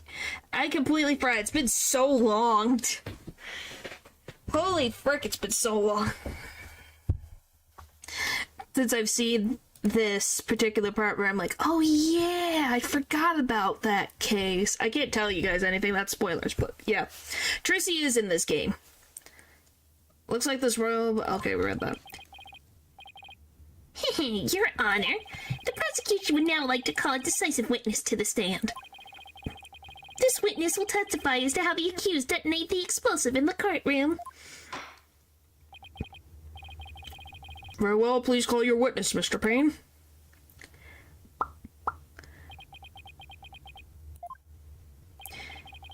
Witness, state your name and occupation, please. Witness?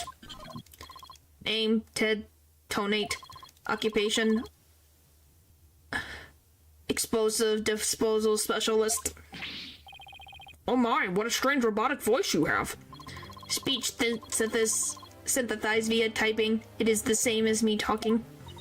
He sounds exactly like a robot. Can you speak in a more normal manner? I can, He can. but I do not like to speak. Speaking is insufficient.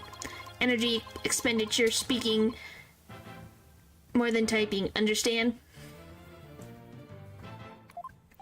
What an odd witness.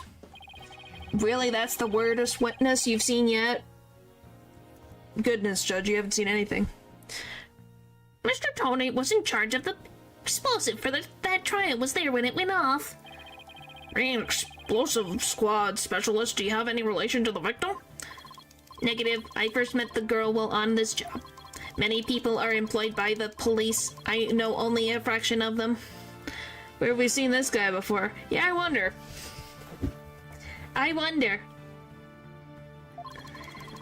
However, I was shocked when I first discovered the body of the victim. Shocked. I was the first one on the scene after the explosion. I went there to ensure safety, but I ended up discovering a dead body. So he was the first to discover the body, was he? If you didn't know at the beginning, Lou, they showed someone talking about exploding the courtroom that looks a little similar to somebody. He's here to testify about the circumstances surrounding the moment of the explosion. Very well, the court will hear Mr. Tone's testimony. But at the very least, show this court some respect and remove that face guard, witness.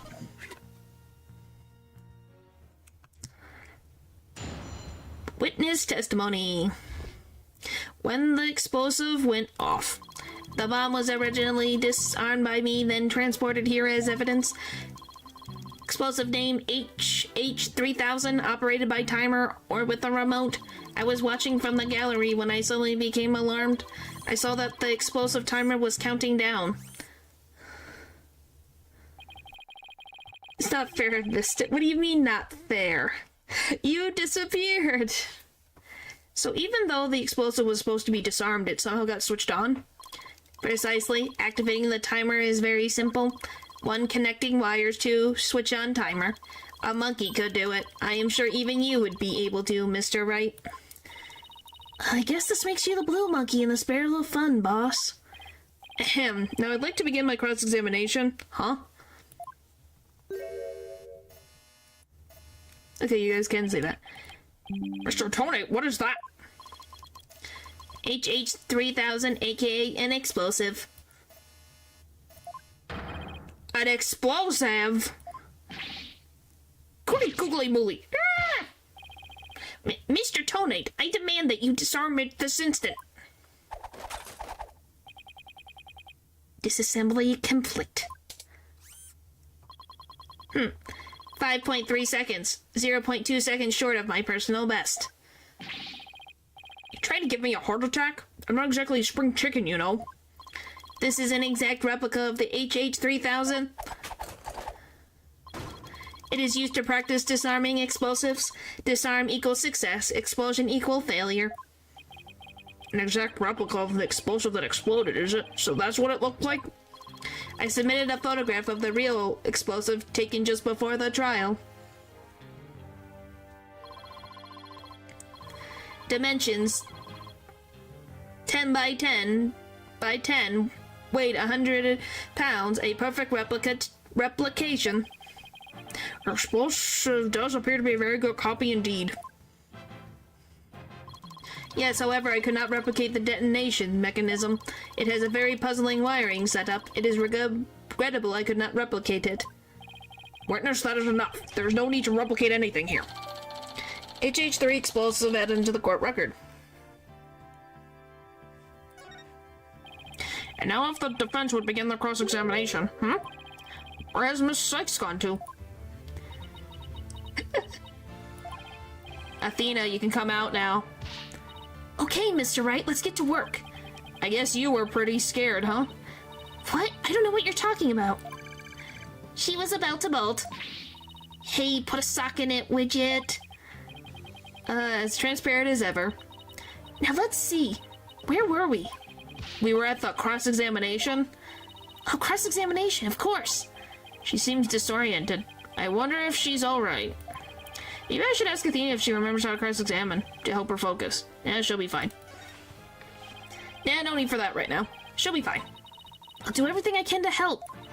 If you can't find any contradictions, and you flub up too often, don't be afraid to ask me for help. Press R when the option to consult with me appears. I'll let you know when I think the suspicious statement is. Sounds good. I'll be counting on you if I get in a bind. Alright, it's cross-examination time.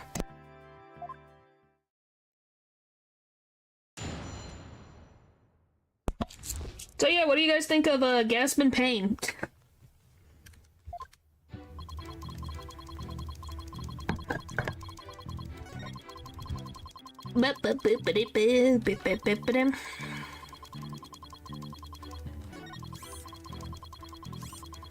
Hold it! You saw it counting down clearly with your own eyes? You hate him? I hardly think a timer as small as that one on this as the one on this explosive could be seen from the gallery. These goggles help me see very small things clearly from very far away. I can even see what you had for breakfast by looking at your tie. Why do I suddenly feel like a bug under a magnifying glass? I guess it's possible he saw the timer if he was wearing those goggles. I'm not so sure. There's something that just doesn't sit right with me. I don't think I follow. The explosive was completely hidden inside the stuffed animal, so well concealed in fact that it didn't even look like an explosive at all. Pain exists, so Phoenix kicks their butt over and over again. Yep. No matter what timeline, whether in the past or in the present. So you're trying to find testimony that conflicts with the evidence, right? That's right. Listen carefully to Mr. Tonate's. Testimony is just the first step. After that, it's just a matter of taking a look at the evidence that seems relevant. Remember that you open the court record when you go to present something. Find evidence that conflicts with the testimony, present it. Let's see, this testimony is about when the explosive went off. So I think the state it was in at the time would be pretty important. Explosive that didn't look like an explosive because it was inside a stuffed animal, huh? In this game, no. In the next one, yes. I'll tell you that much. We will see her. We'll see Trucy in this game, in this one, and we'll see Maya in the next one. Objection! So you say you saw the explosive countdown. Is that right? Of course, I clearly saw it count down to 0. And I say that you're clearly lying. What are you talking about? There's no way you could have seen the explosive timer. After all, the explosive was sealed inside a stuffed animal. Mr. Tonate, how can you claim to know the explosive was about to go off when you couldn't even see the timer. What? No! But it does seem to be a glaring inconsistency indeed. Witness, how do you explain this? Well, Oh, that was great, Mr. Wright. You found a contradiction right off the bat. Always remember, Athena, when you find an inconsistency in a witness testimony, there's always a reason behind it. It could be a lie, a hidden meaning, a secret. Whatever it is, it's up to us to dig it out. And point out every contradiction we find is the best way to do it, right, boss? Now the question is, what can we dig out of Mr. Tone? Well, let me see. No, there must be some mistake. Oh, yes. Yes, of course, I remember now. The sound, I knew because of the sound. Sound? What sound? When the timer of this type of explosive is switched on, it beeps softly. Beep, beep, beep. It's the sound of the explosive counting down. A beeping noise, you say? I suppose it would be possible to notice that even with the explosive inside the stuffed animal. I simply made a mistake. My bad. Objection! How in the world did you hear such a tiny little sound all the way from the gallery? Listening for the sound of explosive timers is an integral part of my work. I consistently undergo training so that I will never miss it. I hardly think training would help you hear something so soft from so far away. What now? Are you making light of the fine science of disarming explosives? It is a solemn mission that I put my life on the line to perform. What kind of specialist would I be if I could not hear explosive timer? It's not like disassembling a toaster, you know. Now he's just showing off. You keep asserting that the sound was too tiny to hear, but the only tiny thing here is your skill as a lawyer. Being mistrustful is not an attractive quality, you know. And you're just overflowing with attractive qualities, aren't you? Or perhaps you have some proof that Mr. Tony did not hear the sound. Well, no, but it still seems to totally suspect. But it's going to be really hard to prove that he didn't hear something. If I have this correct, the prosecution's argument is that someone reactivated the explosive before it was brought into the courtroom. What I don't understand, Mr. Payne, is why you believe that person to be Miss Woods. That's simple, Your Honor. Mr. Tony happened to be there when it happened. He was there when the defendant rearmed the explosive. What's this now? It happened before the trial started. It was when Detective Arm and I were transporting the explosive. We brought the explosive to the lobby for the defense. Explosive equals evidence. The lawyer wanted to see it before the start of the trial. Looking for a chance to get the explosive, Miss Woods was already there in the lobby. Her goal was surely to rearm the explosive and steal the remote switch. The remote switch? Yes, the switch that controls the explosive remotely, duh. It had been missing ever since the incident. Missing remote switch. I am partially to blame. I left the explosive and remote on top of the transport case, and they were rearmed and stolen while I was talking with the lawyer. What in the world are you... Technically, yes? Paper, I guess? The defendant then used the remote from inside the court to start the timer. Objection!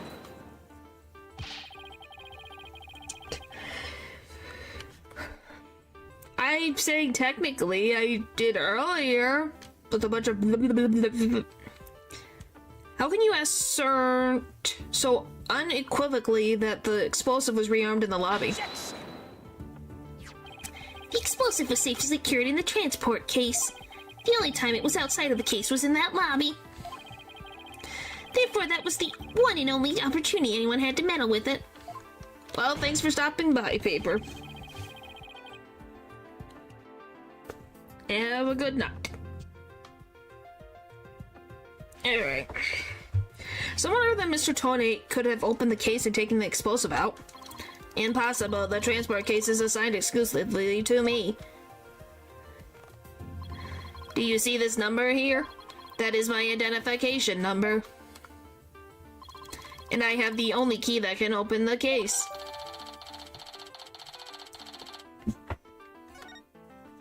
Nevertheless, Mr. Payne's assertion is nothing more than conjecture. You have no proof that it was Miss Woods who stole the remote switch. And by the same token, you have no proof that it wasn't her. But what I do have is a piece of evidence that proves the defendant handled the explosive. That tail! 5 minutes, 24 seconds. 2.3 deciseconds.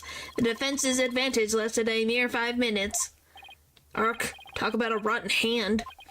As long as they have her fingerprints as their trump card, I'm at a big disadvantage. It appears we have to hear from the defendant herself once more. I wholeheartedly agree, Your Honor. I would like to recall Miss Woods to the stand. I trust you have no objections, Mr. Wright. I'm worried about her condition, but we do need her testimony. On the other hand, I'm not sure I want to make Athena mad. I can read your feelings, you know, boss. Guess there's no hiding from her, huh? Don't worry, I know we need her testimony. But if anybody picks on her again, they'll pay. Guess she's already at anger level 1. Don't worry, I'll stop the proceedings before I let anything bad happen to her. Defense has no objections, Your Honor. In that case, I will take my leave. But before I do, there is just one more thing, Mr. Wright, is it? Me? Yes. Dismantling explosives is my job. Dismantling the case is yours. Do you think you can handle it? I look forward to seeing you try. Grr, this guy is hiding something. I just know it.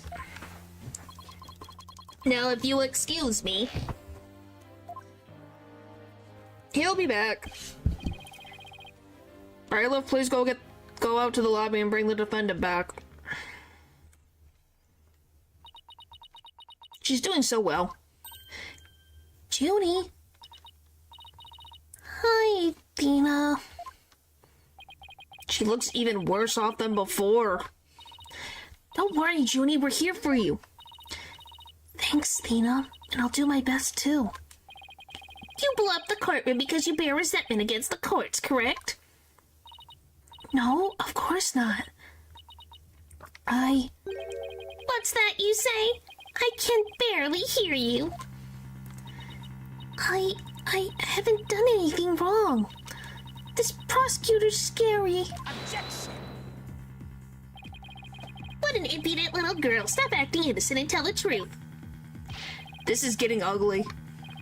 You rearmed the explosive because you wanted to blow up the courthouse. Admit. That's why you went to the lobby where Mr. Justice was, isn't that right?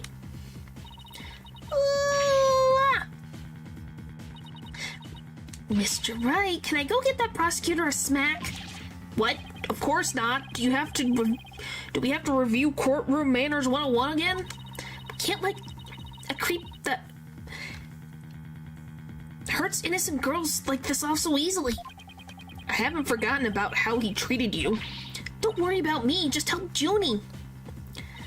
Her heart's crying out. She's so scared, so very scared. Looks like Athena's picking something up with her heightened sense of hearing. And it sounds like this time it's the voice of Miss Woods' heart. Don't deny it, you stole the remote switch and used it in the courtroom, didn't you? Objection! Your Honor, please put a stop to this. Mr. Payne is badgering the defendant. Yes, Miss Woods does seem quite frightened. Mr. Payne, I ask that you behave more like a gentleman. Oh, but don't you know, Your Honor? There is no more a gentle man in this world than I. Bleh. If a gentleman or even a gentleman would behave like he does, don't let that rude ruffian win. Tina! How dare you claim a gentleman such as I, a rude ruffian? I'll have you know that I attend a manners class every Saturday. I'm more than just a mere gentleman. I am a genteel man. Not when you're terrorizing a young lady, you're not. I demand my money back from that manners class if I were you.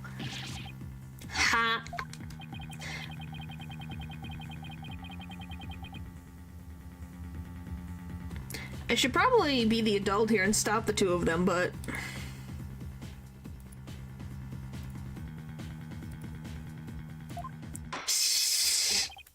Mr. Payne, this will be enough. Certainly, Your Honor. No further questions. Let's move on to the defendant's testimony. Miss Woods, please share with the court what you were doing when the explosive went off. This is gonna go well, right, guys? When the explosive went off. Well, that day, I was watching from the gallery. The explosive went off, and Rumble started falling. It fell on top of me. Junie's clearly in pain being forced to recall the explosive like this. She can't even get her words out. This isn't going to work, so what now? Hey, wait a minute. Even if she can't vocalize what she wants to say, we can listen to what's inside her heart. Yes, now is the perfect time to use Athena's power. Oh yeah, you guys ready to see her power? You can hear it, can't you, Athena? The cries of Miss Woods' heart? Yes, and they sound so incredibly strained. She's so scared. I think she could collapse at any second. Athena has a unique ability, you see. With her finely tuned sense of hearing, she can hear the words of a witness's heart. In essence, she can sense how a person is really feeling from the tone of their voice. Guess it's all up to Athena and her special ability now.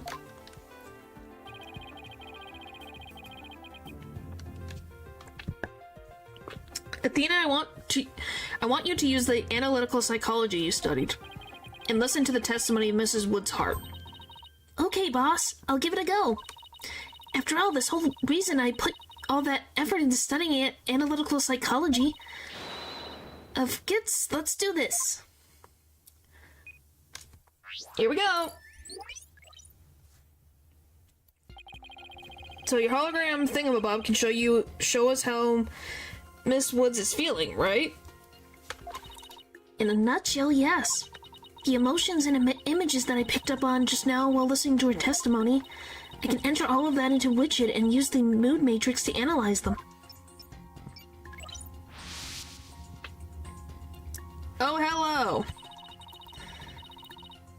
What a time to pop up. Natural. I'm gonna have to go, like, here for a second. Yes, we did. We finished the last one. Now we're on to Dual Destinies. These mood markers here reflect fluctuations in Junie's emotions.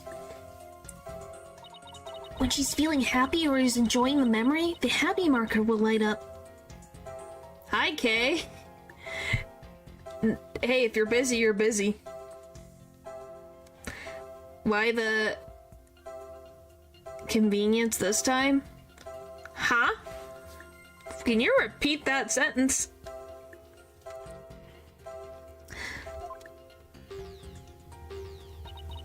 When she feels angry or frustrated, the angry marker will react. When she feels sadness or is frightened by a memory, the sad marker will blink. And when she feels surprised or confused, the surprise marker will let us know. I played these games before, it was pretty fire, but I need to play Spirit of Justice. That's on the list. I'm asking why is it the right time? I just arrived because we're going into Athena's ability. That's the joke. You made just at the right time.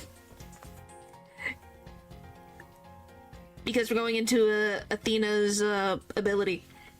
So with your special ability in Widget's Mood Matrix program, we can track how Miss Woods is feeling as she testifies. Talk about wonders of technology. Yep, now let's give it a shot. I'm picking up on some kind of discord or noise in Junie's heart. Noise level at 100%. See here? This is what the noise looks like in the mood matrix. It's a result of inconsistencies between her testimony and her feelings. If we can pinpoint these inconsistencies, the noise level should drop. Yes, discord as in chaos, not as in the app. I actually don't like Athena. Really? Why? Why do you not like Athena? Okay, it's time to listen to Miss Woods' testimony. True testimony. I think her gameplay is fun. No, I was watching from the gallery. Explosive went off. And rubble started falling. Fell on top of me.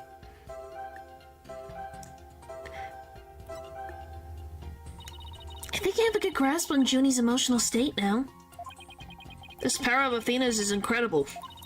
And I'm seeing an unexpected emotion that's inconsistent with the content of her testimony. Oh, by the way, are you guys ready to see how Apollo got injured? What, already?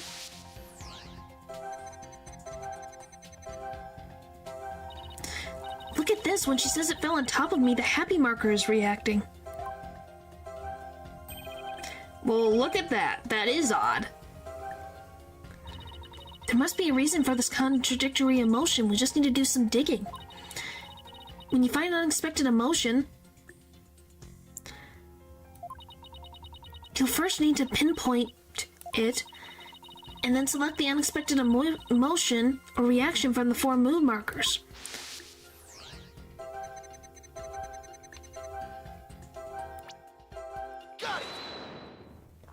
But yeah, I like this type of interesting little gameplay piece. Widget is registering joy when Miss Woods recalls the rubble falling on her. There must be a reason for this unexpected emotion.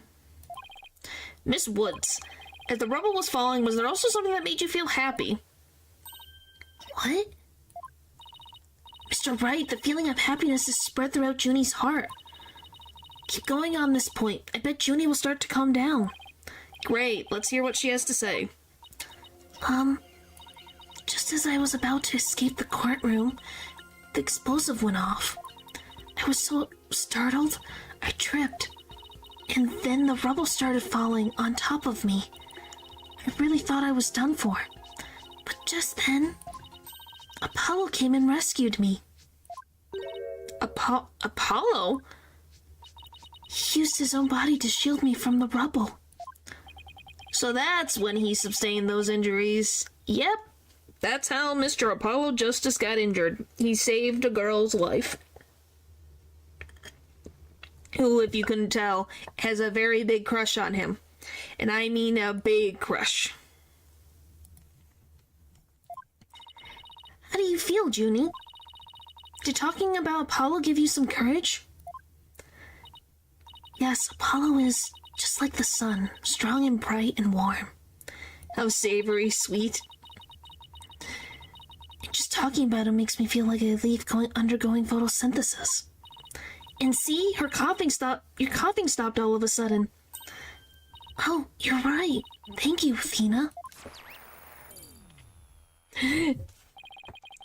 But yeah, if you could tell, looks like we're able to draw out some new testimony. Hehe, pretty neat, huh?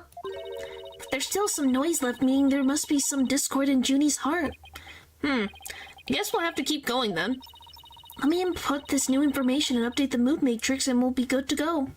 Apollo is the sun god of justice, hence the name Apollo Justice, I think. Yes, it's also just funny to put Apollo being justice, so he's literally justice. You remember what to do, right? When I find an unexpected motion, I should first pinpoint it. And then blah blah blah blah blah blah. If we can find a reason for the discord in her heart, then we should be able to draw out even more new testimony out.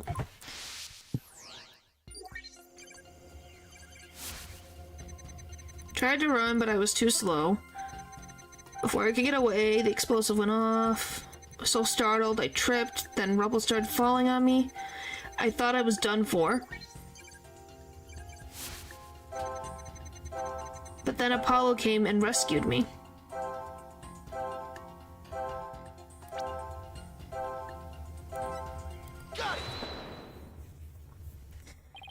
You were happy when Mr. Justice rescued you, weren't you? Yes, I was really happy. But was there also something you felt sad about at the same time? Sad? The reason I ask is, when you were describing how you were rescued, we sensed a little sadness, too. Oh, I think it was probably because of Bum Ramp Riney. Bum Ramp Riney? Well, what do you know? Something new. That's right, I brought my stuffed animal, Bum Ramp Riney, to watch the trial with me. Bum Ramp Riney and Phony Fancy are brothers. Who knew that the legal world could inspire a whole line of merchandise? I don't know, Phoenix. Maybe you? Having a ton of merchandise? Maybe? Am I the only one who finds that a little funny? I had Bum Ramp Riney with me while I was watching the trial. But it wasn't until Apollo saved me that I realized I'd lost him as I was running away. My poor Riney, a victim of that terrible explosive. Oh, I know. You can see what he looks like in this poster. No more bum ramps. It's for the campaign to eradicate fake evidence and false charges. Phony Fanny and Bum Ramp Riney, huh?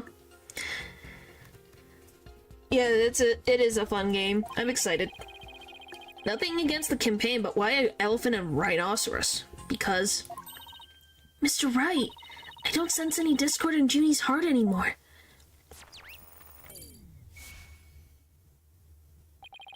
So I guess that means we managed to draw out all of our testimony. That's right. I'll just make an update with the new info and we'll have the whole picture. So do you think her new testimony will help? Absolutely. I don't know what I would have done without you, Athena. So Bum Ramp Riney was in the courtroom when the explosive went off.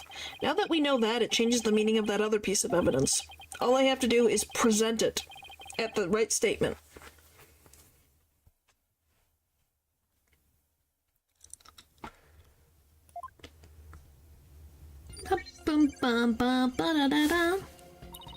I was watching from the gallery with Bum Ramp Riney. I tried to run, but I was too slow. Before I could get out, so Starlight tripped and the rubble falling, I thought I was done for. But then Apollo came and rescued me. That's Junie's complete testimony. Not bad, huh, Mr. Wright? I should focus on the new statement Miss Woods made. The existence of Bum Ramp Riney should turn these things around in our favor. And it changes the meaning of a certain piece of evidence I have. All I have to do is present it at the right statement. Pretty sure it's this first statement.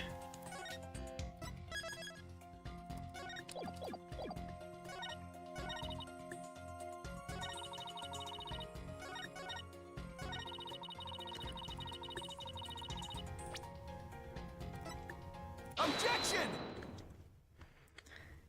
Miss Woods, I know this trial has been very hard for you, but you can relax now. You are without a doubt innocent. Mr. Wright, what wild assertion are you making now? My wild assertion is simply this. The two stuffed animals were mixed up. The tail the defendant's fingerprints were found on wasn't that of Phony Fanny. It was the tail of her gallery companion, Bum Ramp Riney. Objection! What? What nonsense is that? I can see that they're both stuffed animals, yes, but they're completely different characters. An elephant and a rhino. They're as distinct as a defense lawyer and a prosecutor. But are they really so different? Both defense lawyers and prosecutors tried to protect the peace through law. Even elephants and rhinos have similar characteristics. They're both gray, for example. Anyway, this poster is all I need to prove my assertion to be true. If I may direct the court's attention here, you'll clearly see how the two got mixed up. Bam, bam. I don't know, can you guys see it? Yeah, you guys can barely see it, but yeah, the tail. Take that! Well, would you look at that? The two tails are exactly the same. Yes, exactly. The two stuffed animals are based on entirely different animals. Thank you, Tina. But the design of their tails is exactly the same. See, he is wearing a toupee. The Payne family always loses their hair. Order in the court. As long as the possibility exists that the tail belongs to Bum Ramp Riney, we can no longer be certain, consider it be decisive proof that the defendant handled the explosive. As things stand, I consider the charges against the accused unsubstantiated. Wouldn't you agree, Mr. Payne? Oh, Yes, of course, Your Honor. Oh, that was great, Mr. Wright. You turned things right around. Proud of they're both gray. Yes. Yes, she was. She is very happy with herself. I'm glad that you, Lou, like her expressions. She's very expressive. I like all the expressions they make in the games. And the 3D just makes them, like, really expressive. He's probably on a vacation. He needed a break from getting his butt kicked by Phoenix Wright and his, companions, so, he's on vacation, I guess.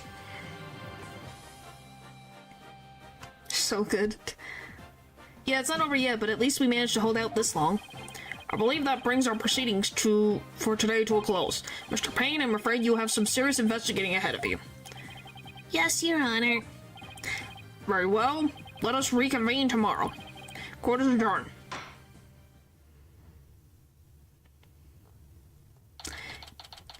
Yep. It really is. I really like any of the music Ace Attorney produces. It's really good music. December 17th, 11:56 a.m. District Court, Defendant Lobby number 5. That was so exciting, boss. We did it. True to form, you managed to just barely pull it off at the very last moment. True to form? Gee, I never knew you had such a glowing opinion of me. Thank you for everything you're doing. You did great, Miss Woods. You really stuck it out. You got really brave at the end just when we needed you most, Junie. Thanks to you, we were able to turn things around. Oh, you were the one who gave me that courage, Thena. Really? Thanks. But to be honest, was I of any help at all? By the way, what do you guys think of this face? Oh, it's a face. It's a face. What is it? Similar to, like, this face?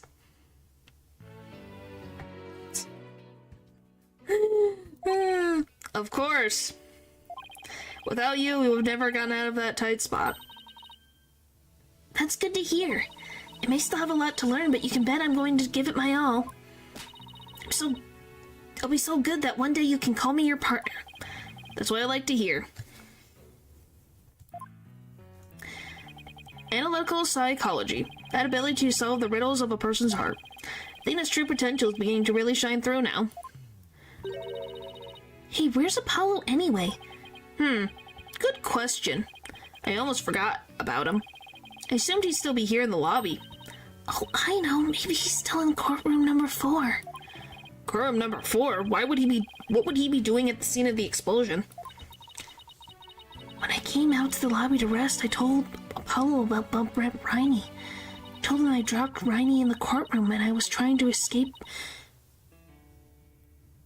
As I was trying to escape before the blast.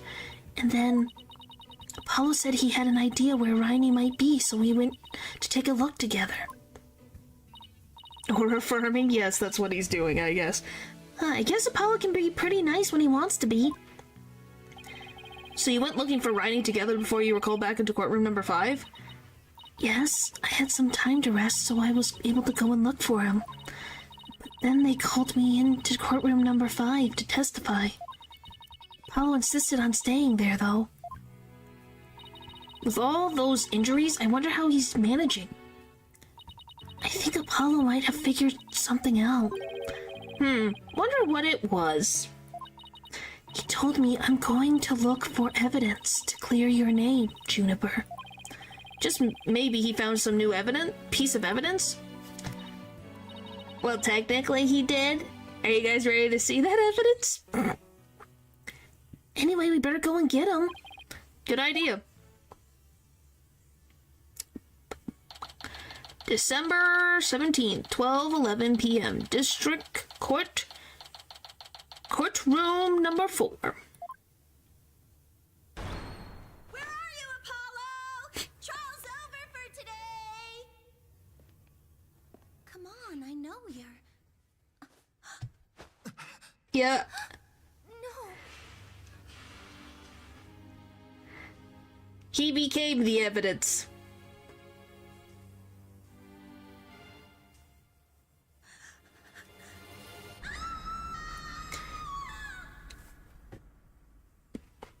dead, if you're wondering. He's just unconscious. To be continued.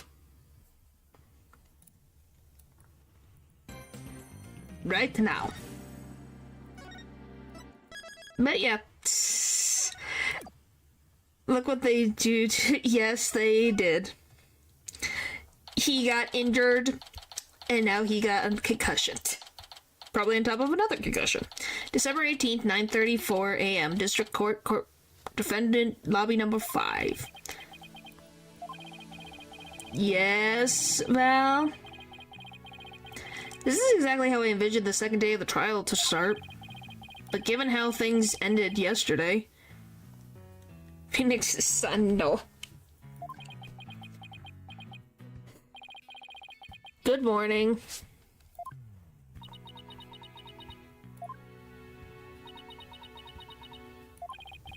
The mood sure is tense. Not that that's any surprise.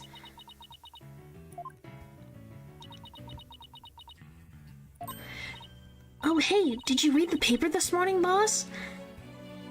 Was the mechanic in the game you played before Apollo Justice? What was it? I don't know what to call it. Habits?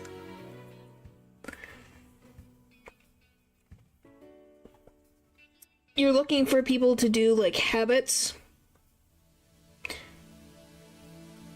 That's the best way I can say it. It's habits, so you use the bracelet to focus on people's, like, habits of, like, you know, twitching or certain motions that are unusual. I don't know what it's called.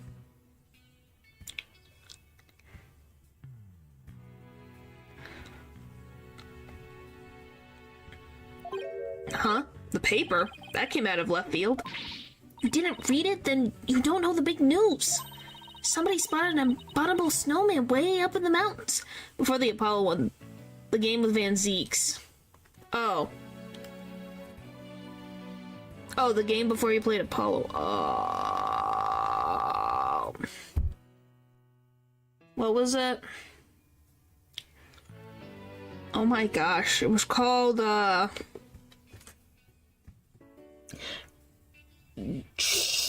don't do. So the mechanic was, once the jurors all put on guilty, you can do cementation something, where you would have to read the statements of the different jurors to figure out which ones that you could figure out more testimony from, improve and pin them against each other, to then make them be on your side, to make the jurors, some of the jurors go from guilty to not guilty. Cementation. It's cementation something. Cementation.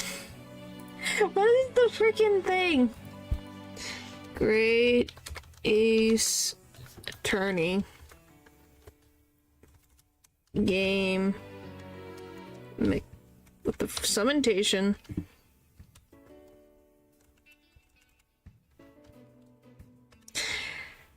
What is it called? What is it called? Cementation examination? Maybe that's what it is.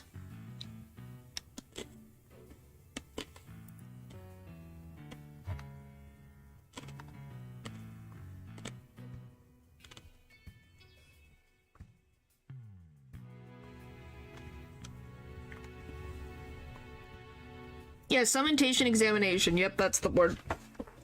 Yeah, like you said, that is what it's called.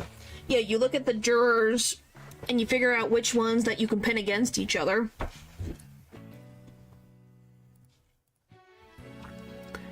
I don't know why I had such a hard time figuring that out.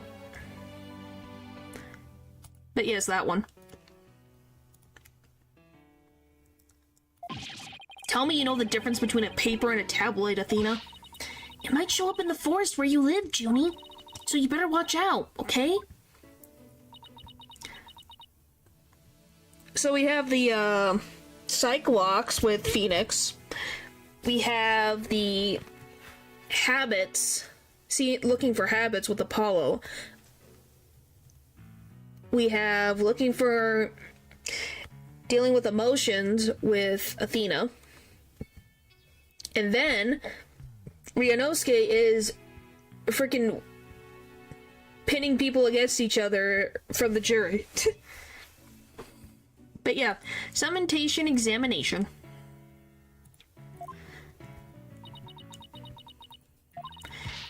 You really should read this story for yourself. I couldn't even begin to do it justice. Justice? Huh? Oh, poor Apollo. It's all my fault. Athena! Oh, Junie, what was I thinking? I'm so sorry. What we found yesterday was not Apollo's dead body, thank goodness. He'd been hit by someone with a blow to his head and was lying unconscious. We rushed him to the hospital right away, and it looks like he's going to pull through. But it was still quite a shock to stumble onto a scene like that. Which, by the way, why was there nobody guarding that? Can we all agree that that was dumb? That no one was guarding it? It's literally a crime scene. Whatchamacallit? Yeah. Is Miss Woods alright, Athena? Well, I'm managing to get her to stop crying, but now she's resting on the sofa over there. Guess she really feels responsible for what happened to Apollo. Poor Junie. She believes that the reason Apollo was attacked is because he was helping her look for something in that courtroom. Oh, guess I can see why she'd think that. By the way, how are you doing? Who, me? Yeah, you. I know you're concerned about Miss Woods, but are you alright? Me? I'm doing just fine, boss. I mean, yeah, it was a huge shock, but I'm alright. People who have studied analytical psychology are great at times like these. You're the one who screamed. After all, they learned how to control their own emotions, too. Somehow, I don't think it's as easy as she makes it sound. But there's no denying she's a real trooper. Apollo doesn't remember a thing, does he? Yeah, he can't recall anything from the time right before he was hit. Nothing about what he was doing in the courtroom number 4 or who hit him. The doctor said it's probably due to the hit he took to the head. Hit in a court of law and losing your memory at that. I know how that feels. Oh yeah, do you guys remember freaking Phoenix in the 3rd game literally completely lost his memory? Or was it no, it was the 2nd game. He literally lost his memory for one trial until he remembered again. Oh. But who in the world would do such a thing, huh, Mr. Wright? Or just wait till I get my hands on the coward who hurt our Apollo. Now, Athena. I thought you said you were in control of your emotions. Let's just focus on helping Miss Woods, okay? But I admit I'm just as upset as you. Okay, boss, you're right. Apollo's assailant can wait until after we clear Junie's name. That's the spirit. Now let's see. I better check the court record one more time before the trial starts. Oh, to Mr. Wright, I'm ready whenever you are. Alright, let's get ready to rumble. You bet.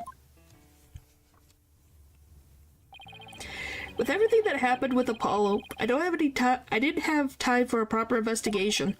I can't let that stop me, though. I have to get this right for Mrs. Wood's sake, and Apollo's too.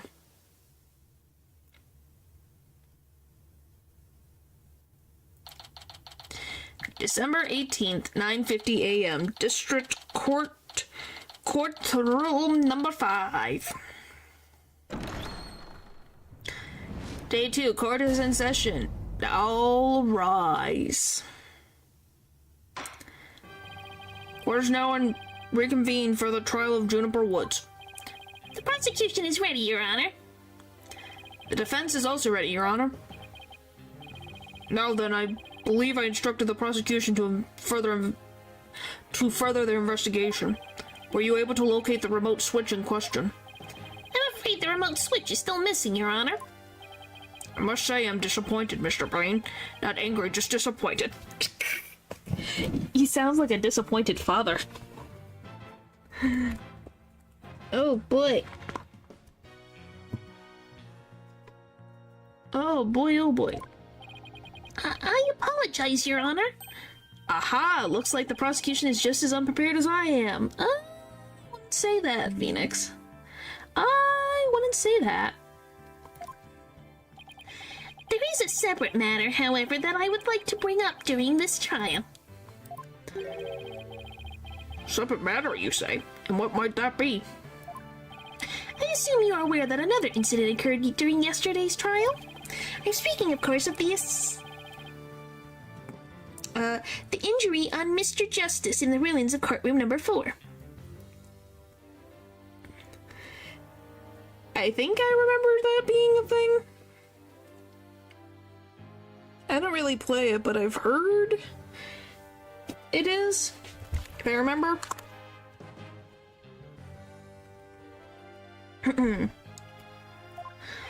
Uh-oh, why is he bringing that up?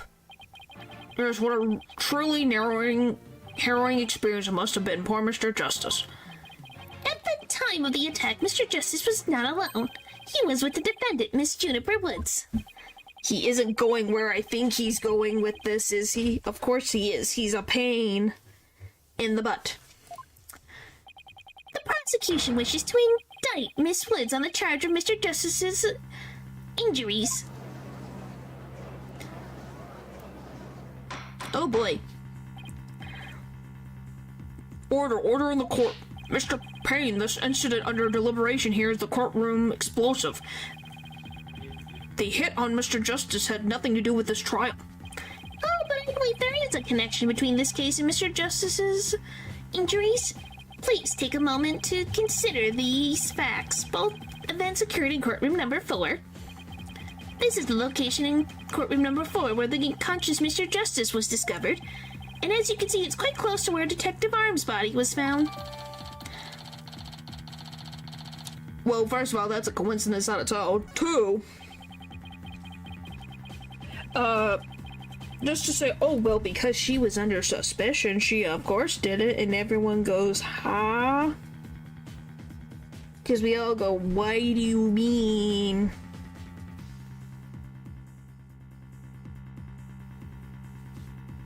We all agree that's insanity, right? Complete absolute insanity?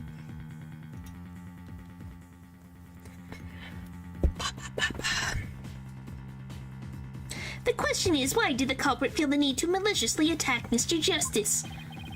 Why indeed? What do you believe their motive to be, Mr. Payne? I believe Mr. Justice found something in that courtroom while Miss Woods was with him. Evidence that fingered her as the perpetrator of the explosive. You mean he found some incriminating evidence? Precisely, and so I surmise that the defendant picked up a piece of rubble and hit Mr. Justice on the back of the head in order to silence him. Well, first of all, he had to have been leaning over for that to happen. I'm just gonna say, she is shorter than him, so how did she get him right on the good back of the head? Objection!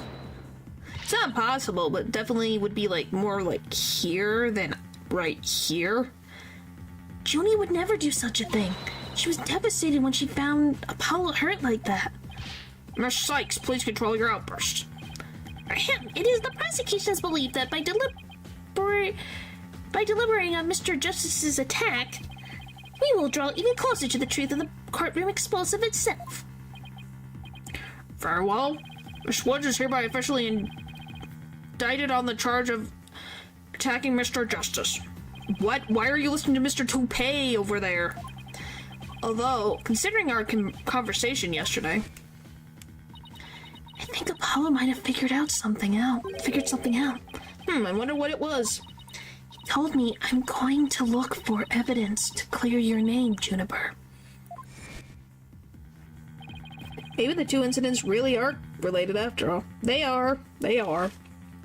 Just how you connect them is the part that we gotta figure out. I would like to start by hearing from the defendant herself. Very well, bailiff, please bring Miss Woods to the witness stand. So yeah, what have you guys thought of so far of this gameplay? from the rest of the series so far. I'm sorry. I can't seem to stop. Miss Woods. Guess she's still really upset about Apollo. Miss Woods, you went to the ruins of courtroom number 4 with Mr. Justice, did you not? Yes, I did. Good. If you would, then please testify about what happened to the court. Oh boy. Alone with Apollo. During the trial yesterday, I was overcome by a fit of coughing.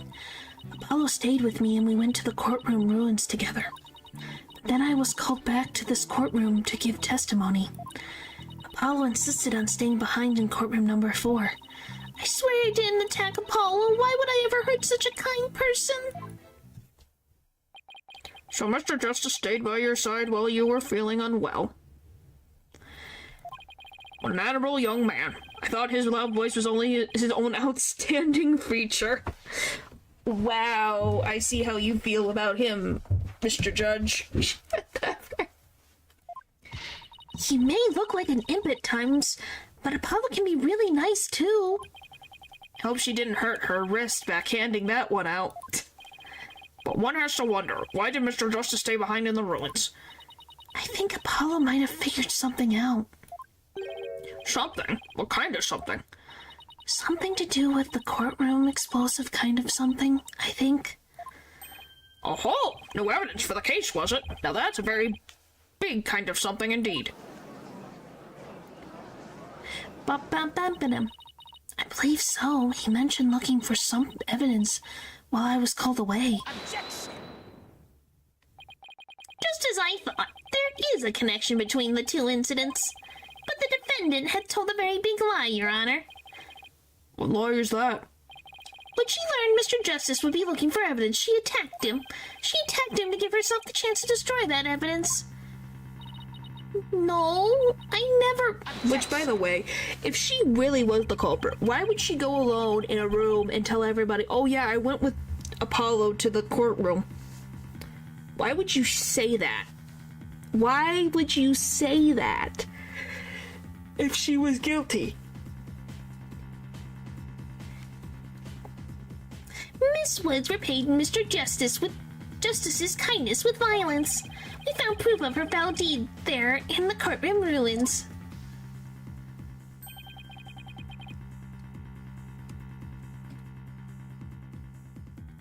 I forget, what is it? How was it?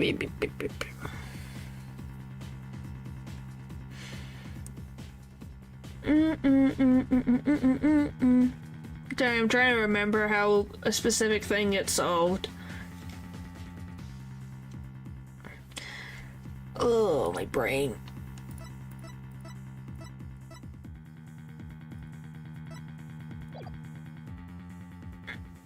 Okay. Do you see it there in front of Mr. Justice's right hand? What is the message he left us? It's written in blood.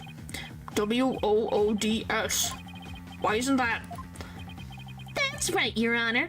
It says Woods in the capital letters. What? I submit that Mr. Justice left us with the name of his attacker before he fainted.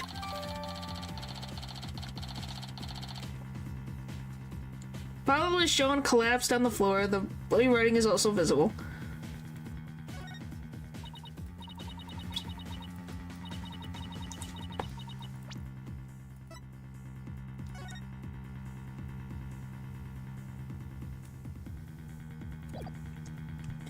Alright. No, that can't be true. Why would Apollo write my name? Mr. Wright, the nerve of him leaving that message. Why would he do this? Hey, don't take it out on me. I don't understand it any more than you do. When we discovered Apollo yesterday... Apollo? No. And then... we didn't even have a chance to rush over to him. As soon as security heard Athena scream, they ran in and cordoned off the area. After that, they were there in courtroom number 4 with Apollo the whole time. We couldn't investigate anything ourselves and had to leave everything to the police. Still, I never thought that they would find some bloody writing there. Now then, please begin your cross-examination, Mr. Wright. Alright. Alone with Apollo.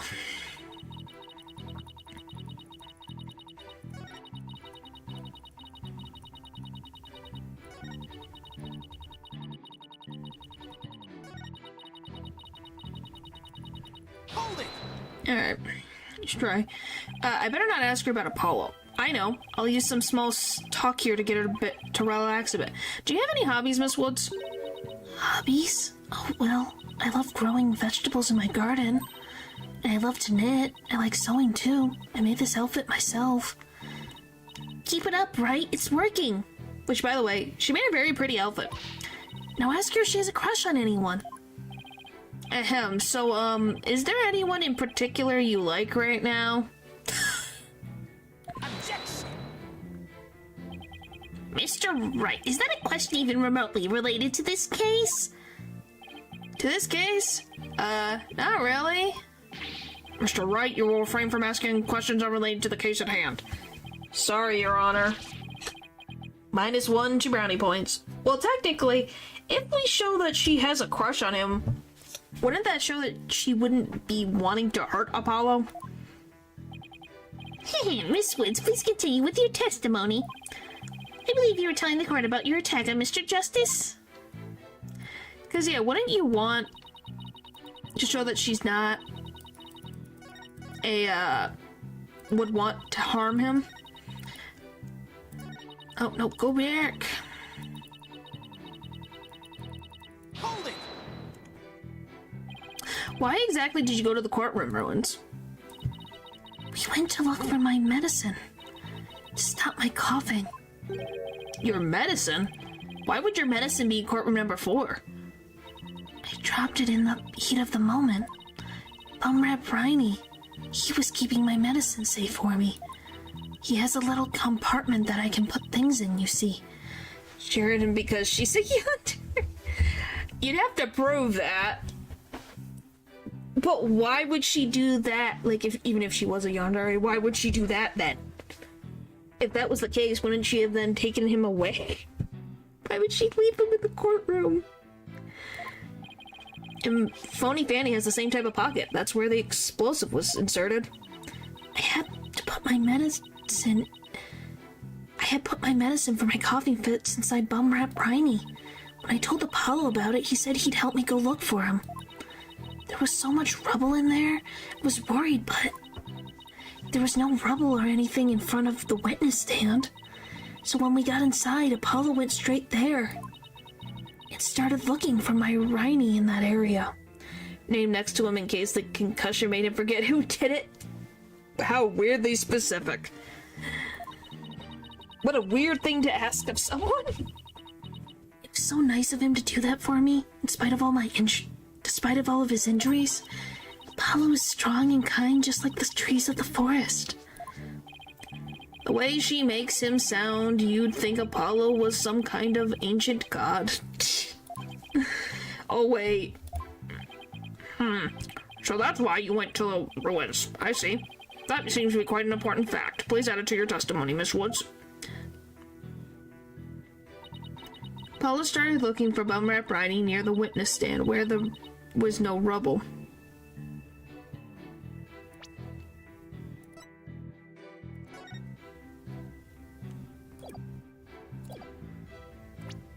I think it's this one.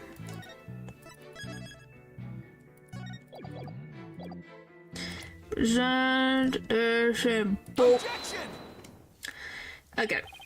So he started his search with the witness stand, you say? That's right. I guess maybe he wanted to start from this furthest point in the room. He was being so brave and strong. But that's odd. Under the circumstances, he shouldn't have been capable of that.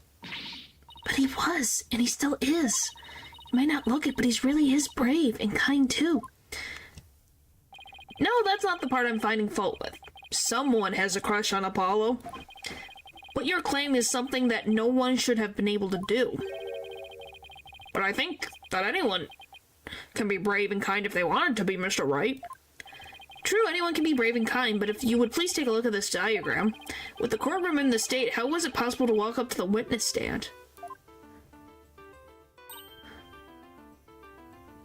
Oh, I didn't even realize. Yeah, you can't see it in this photograph. But there's something in the way. Oh, I see your point. The rubble blocks off access to the area around the witness stand. Does such a tiny inconsistency even matter? Perhaps the witness is simply misremembering it. Irk. Great, now I'm not so sure it matters. A real man doesn't make mountains out of molehills, you know. But that's precisely what Mr. Wright does best. I call slander, Your Honor. So, what was it really impossible to approach the witness stand? I have to say it's been hard to tell with any accuracy from just this diagram. Mr. Payne, do you have any other photos of the crime scene? Let me see, Your Honor. Ah, yes. I have one more. Here it is. It's a more pulled back version of the photo I presented before. Oh, by the way, if I do this... Do you guys see something suspicious about the blood?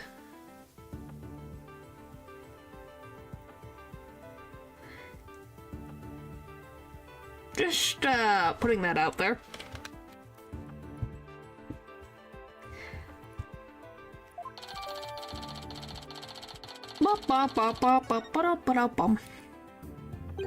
Huh?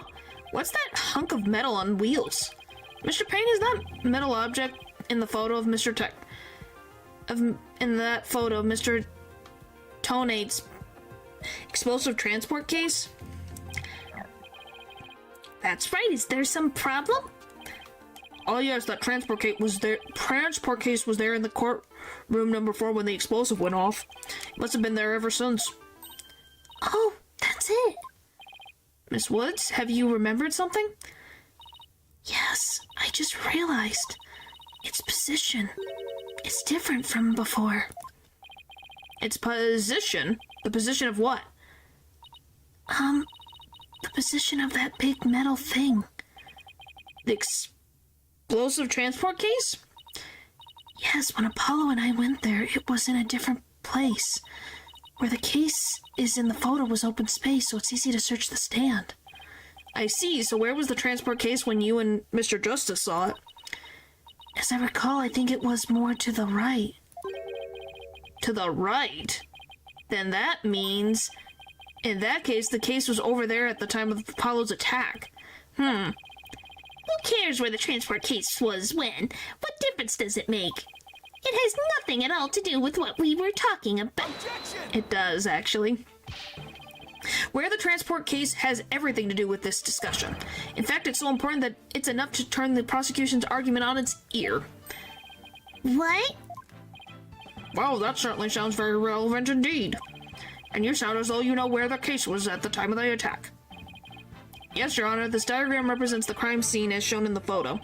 And this is where the transport case was at the time of the attack on Mr. Justice. Alright, I have this. The transport case was here at the time of Apollo's attack.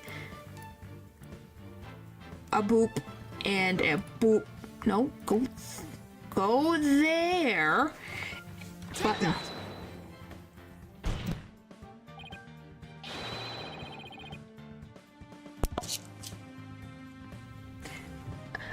Your Honor, I ascertain that this is where the transport case was on the time of the attack. But that's... inconceivable! Miss Woods, was this where the transport case was when you saw it? Yes, that's where it was. Thank you, Miss Woods. I'm sure the court has noted an interesting fact about this position. That transport case covers up the writing in blood. Exactly. If the transport case was in that position at the time of the attack, then no message could have been written there because the case was in the way. Which leads us to conclude that Mr. Justice couldn't have left that bloody writing. Why should we believe the defendant's claim that the case was in a different position? She's obviously lying. Objection! The fact that the case was moved after the attack on Mr. Justice is proved more by Mrs. Woods' testimony alone. What? And where is this proof you're talking about? It's right here in the crime photo. I'm keen to see this proof myself, Mr. Wright. It's right here. It's the frickin'... It ran over his bandages.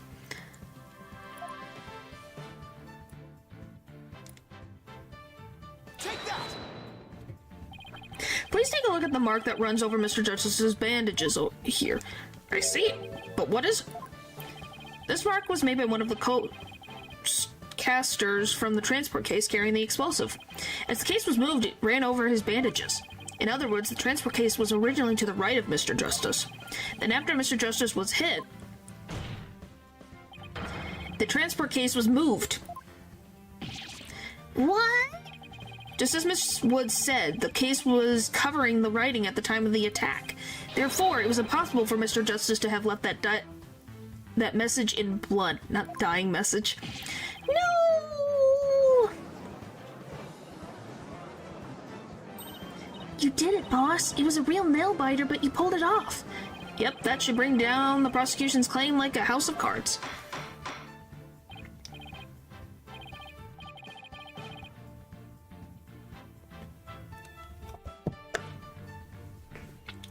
Order in the court. Mr. Wright that was a very clever deduction. It was nothing, Your Honor. Nothing but pure genius. Take that. Phoenix, how have you gotten even freaking older, but still act so young?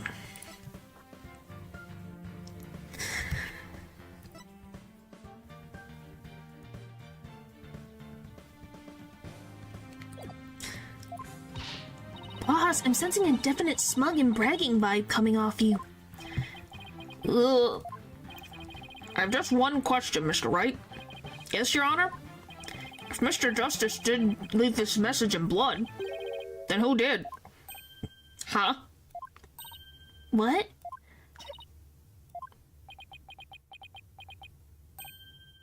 Oh! Well...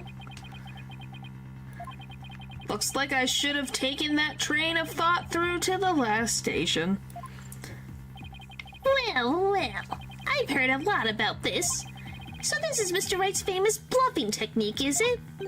Oh, this feeling, it brings back memories of the old days. You're not helping me. Judge, you're really not helping me. Back when you carved out a name for yourself by bluffing your way through thick and thin. Gee, Mr. Wright, the judge kind of makes you sound no better than a two-bit con man. You made your argument with such confidence, Mr. Wright. Now I'd like to hear your answer with just as much confidence. Hey, until the judge asked the question, you didn't catch on either, Buster. What now, boss? I hope you didn't bluff your way into a corner. Think, Phoenix, think. There must be a way through this. I have to dig my way to the truth somehow. Who could have written that message in blood?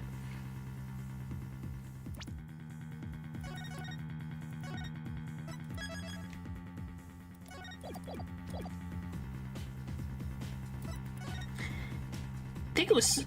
if it wasn't Paul who could have left this bloody message. Take that! To be honest, I don't actually have any real proof of this. But I've come this far, there's no turning back now. Besides Apollo, there's one more person who shed blood at this crime scene. Person who shed blood? You don't mean... Oh, but I do. I believe it was Candace Arm who left behind this message in blood. What? Yeah, if you guys didn't figure that out. This case is a little more complicated than you expected. What, Detective Arm? Are you sure you know what you're doing here? Not really. Objection! What kind of ridiculous assertion is that? If you had said that attacker left the message to throw people off, it might have made sense. First glance, that would seem to be the most reasonable explanation. However, Apollo didn't shed enough blood to write such an extensive message. Uh-oh. Oh, I see. Even the photo makes it clear that there wasn't enough blood to write all those letters. And Mr. Justice did survive. I suppose you didn't bleed very extensively in that case. It's Candice. You're not gonna get me. Ha. But why would Detective Arm write the defendant's name? There is no connection between the two whatsoever. And I didn't even know the lady who was killed. I admit the investigation didn't turn up any connection between the victim and defendant. They had never even met each other. That's very true. Well then, let's see. Then maybe the intended meaning of the message is not what it appears to be? The intended meaning? Not what it appears to be? Maybe the message was not intended to be Woods. Coming from you, that's quite the bold statement, Mr. Wright. You wish to assert that this bloody writing could have some other meaning? Yes, Your Honor. For something I pulled out of a wormhole, it could turn out to be true, right? Objection! It clearly says Woods, as anyone can plainly see. What other meaning could it possibly have? Objection! But Candice Arm was a detective. Maybe Woods only means something to the police, like a police skater coat, for example. I didn't think of that. You may have tricked his honor, but you'll never get the best of me. I have a thing for studying on the weekends, as you may have already guessed. And there's no such radio codes as Woods in the state, dear Mr. Wright. Is that a fact? Don't look at me. I know as much as you do about police codes. Enough of this. I was quite taken with the defense's new theory. But if they can't substantiate it with anything, then I must end things here. No, please wait, Your Honor. Very well, but before we discuss this theory any further, I demand a plausible explanation. So, Mr. Wright, what is the true meaning of the bloody writing? Well, I believe it's... And no stalling. If you can't come up with an answer quickly, I will declare this discussion officially over. I'm in trouble now. What other meaning could it have besides the obvious one? I wonder, have you guys figured it out? What it's supposed to mean? It's not Woods. It says something else.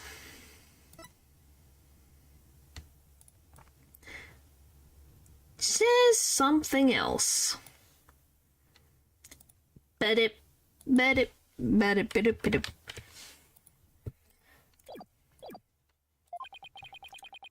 it means something in another language, or maybe it's a code. Think, Phoenix, you can do this. Which piece of evidence will tell us what the word Woods really means? You sure this? Take that! No?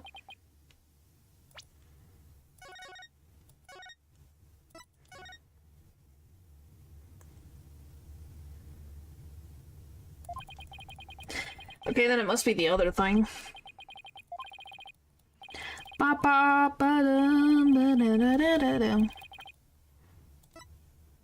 Take that!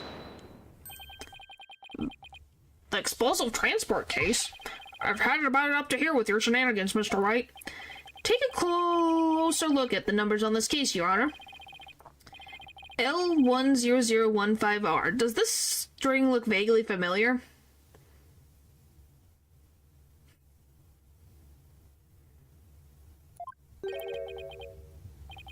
What does that have to do with anything? What could those numbers possibly have to do with the case at hand? Now, please take a look at the bloody writing shown in the crime photo. Oh, I think I see it.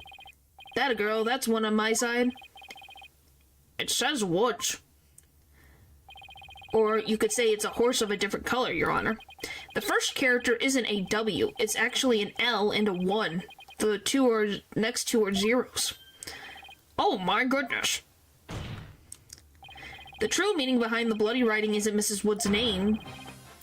It's the number engraved on this explosive transport case. What are you talking about? The next part doesn't make any sense. The next number is a 1, but the bloody writing says D. Objection!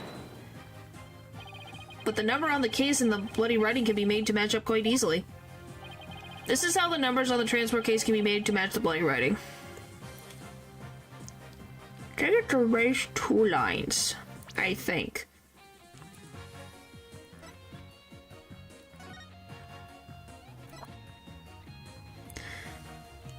Because this is L, you get rid of that, that's a 1, 0. I think it's 2 lines.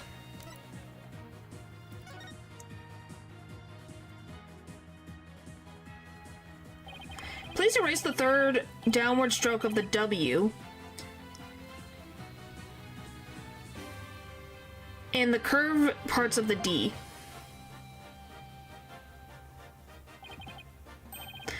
Wow, would you look at that? L-I-O-I-S? No, Your Honor, it isn't meant to be read as a word. It's the number L10015, which if you take away the final R, it's the exact same number as that on the transport case. Erase 2 lines and they match up, you say? Well, I can change anything into anything else by simply erasing 2 lines. What if we erase 2 lines from your name? Wouldn't you be happy, Mr. Ra? Well, would you, Mr. Ra? The only right spelling is right. Okay, I'm doing pretty well here, and I think I've drawn the right conclusion. Detective Candace Arm's real message to us is the transport case number. Your Honor, the 2 lines were added by the real culprit to intentionally mislead people. What? The original message Detective Arm left was behind the transport case number, but whoever attacked Apollo changed the message. If you're right, boss, then what do you suppose Detective Arm was trying to tell us? Good question. What does this number represent? Do you see this number here? That is my identification number. Candace Arm lost her life in the courtroom explosive. Her dying message could only have one purpose. No! To tell us the name of the one responsible for the explosive. If it wasn't obvious from the get-go. Well, don't keep us in suspense, Mr. Wright. Tell us who she was trying to name. The culprit that the victim was trying to identify is none other than Ted Toney. The defense wishes to indict Mr. Ted Toney on the charge of the courtroom explosion. Ted Toney? Apparently, disassembling explosives isn't Mr. Toney's only specialty. Somehow the victim must have realized that he was the trapper. So when she was caught in the blast, she left his transport case number as her dying message. She used Mr. Toney's own ID number to finger him for the crime. Why would anyone go out of their way to write an ID number? Wouldn't that simply write the person's name? He's got a good point there. I think this game is where the names just became too stupid for me to take seriously anymore. What? Candace Arm? Can't disarm? Gasping pain? Ted Tonate? Ted Tonate? Hey, I think they're funny. Detonate, Ted Tonate. Ted Tonate, detonate. I think it's funny. I don't know. I like saying Ted Tonate. It's funny. What do you have to say to that, Mr. Wright? That only Detective Arm would know the answer to that, but allow me to offer a theory. Perhaps Detective Arm can recall Mr. Tonate's name in the heat of the moment, but as I recall, this was the first meeting between the two. It's entirely possible they wouldn't have been familiar with each other. Or maybe using the ID number was a way to hide its true meaning from the culprit, thus lowering the odds that they would erase the bloody writing. But no matter the reason, the important thing is that the meaning behind the message. The fact remains, she wrote Mr. Tonate's ID number. Objection. Now, Now, just 1 minute here. There hasn't been any proof yet that it was indeed Detective Arm who wrote it. The bloody writing wasn't found during the investigation after the blast. If Detective Arm had left the message, it should have been found at that time. Objection! Naturally, Mr. Tonate hid it before anyone could discover it, and there was a simple explanation for how he was able to do so. What? Mr. Tonate was able to cover the message up because he's the first to find the body. The first person to discover the bloody writing was Mr. Tonate himself. I was the first one on the scene after the explosion. I went there to ensure safety, but I ended up discovering a dead body. When Mr. Tonate saw that the victim had written his ID number, he used the transport case to cover up the bloody writing as a stopgap measure.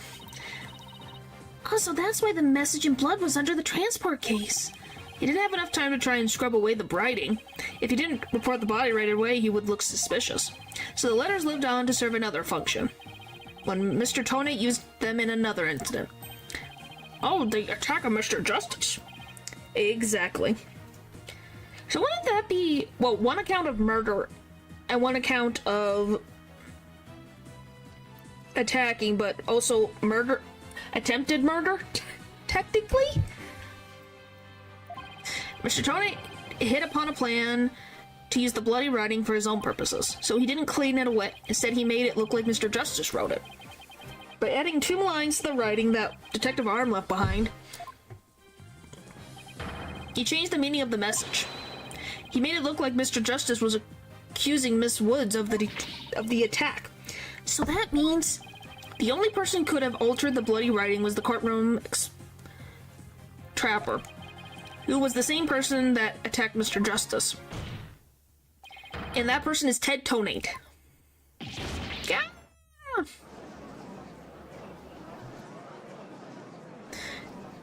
Attempted murder? Thank you. I can't say that particular word. I can't say the second word that you typed out because YouTube don't like that word. You get what I'm saying, though. Order on the court. Order, I say. Looks like we'll have to hear from the explosive specialist himself. Mr. Payne, please have Mr. Tonate take the witness stand. Ugh. Yes, Your Honor. That was great, Mr. Wright. Just doing what I do best, which is flying by the seat of my pants.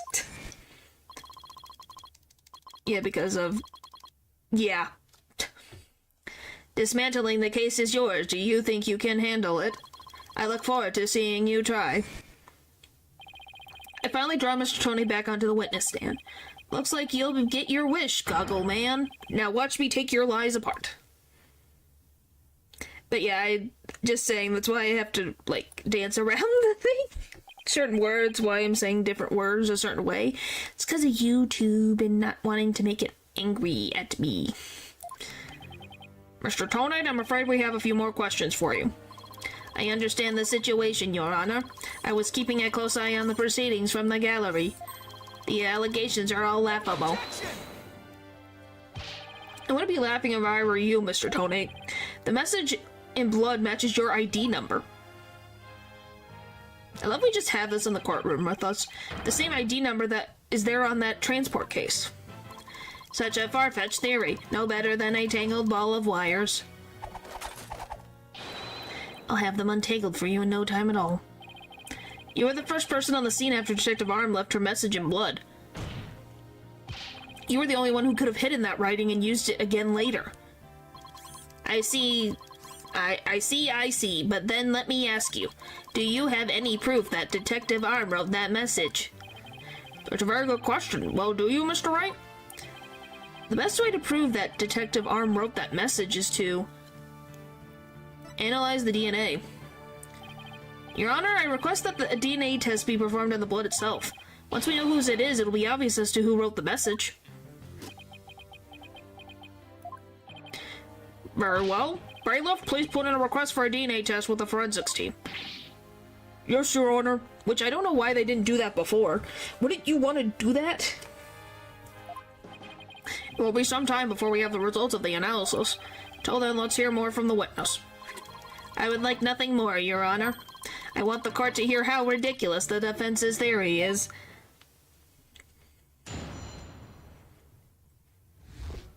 after the explosion. I admit I was the first one on the scene after the explosion, but there was no bloody writing there at that time. Anyway, there was no way Detective Arm could have written it. She stuck her head on rubble and died near the courtroom entrance. She was too far away from where the bloody message was found. So you're saying that the victim's body was nowhere near where the writing was? Precisely. It is as plain as day that she could not have written it. It's true that the body was discovered near the entrance to the courtroom. Please have a look at this crime scene photo. As you can see, there is blood on the rubble near the victim's body. She must have died after hitting her head there. Well, here's the thing. Her death was from a flat object. Is that a flat, blunt object? If I remember it right. Yeah, caused by impact with flat object. Is that a flat object? That's not a flat object. Just saying. I see. Alright then, Mr. Wright, you may cross-examine the witness. Do you have what it takes to take my infallible testimony apart? Yes, I do, actually. Because I saw the future. Oh, I admit I was the first on the scene.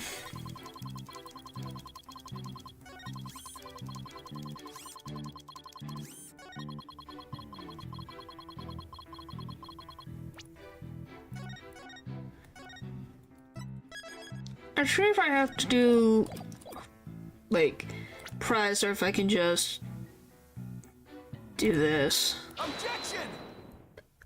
Okay. You are a terrible liar, Mr. Tonate. Take a look at this autopsy, specifically the part about Detective Arm's head injury. Cause of death, trauma to back of head caused by impact with a flat object. Yes, what about it? Now take a good look at those bloody piece of rubble. It's sharp and pointed. Hey, you're right, boss. It is pointy. Just like your hair. That is odd, isn't it? What could be the meaning of this contradiction? I believe it means the victim did not hit her head on this piece of rubble. The bloodstains you see is just another fabrication. Its purpose is to mislead us into thinking the victim died near the entrance. Courtroom entrance. Are you claiming the culprit moved the victim's body? That's exactly what I'm claiming. The victim hit her head at some other location, most likely on the floor or some other flat surface. And this location was somewhere near where the bloody writing was found. In that case, she definitely could have written that message. Your Honor, I have the results of the bloodstain analysis. Very good timing. Let's take a look. According to this report, the message was written in Detective Arm's blood. And as the defense claims, only parts of the message that were written afterwards were written in Mr. Justice's blood. Ta-da! It would appear that the defense's assertion is correct after all. Hey. Yes, you did it. You were right, boss. Now I have to drive it home. I'll have to take a good look at the bloody writing and analysis later. Well, we could just look at it now. Analysis definitively proves the blood of the writing to be that of the victim, Candace Arm, age 27. However, the lines that were added later were found to be written in the blood of Apollo Justice, age 23. Mr. Tonert, it is now apparent that you have told several lies to the court. I hope you have some sort of explanation for yourself.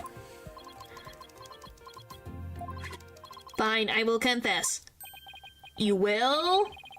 But then why are you so calm? This time I will tell the truth.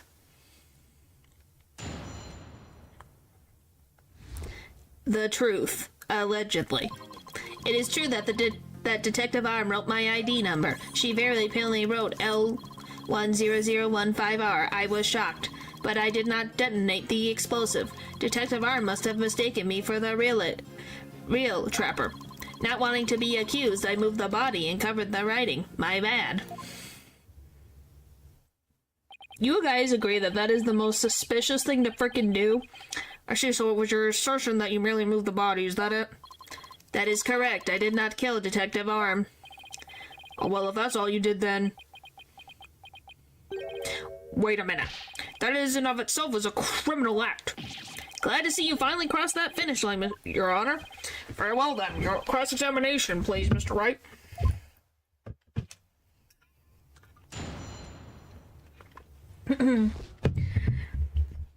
I don't remember what it is for this one. True.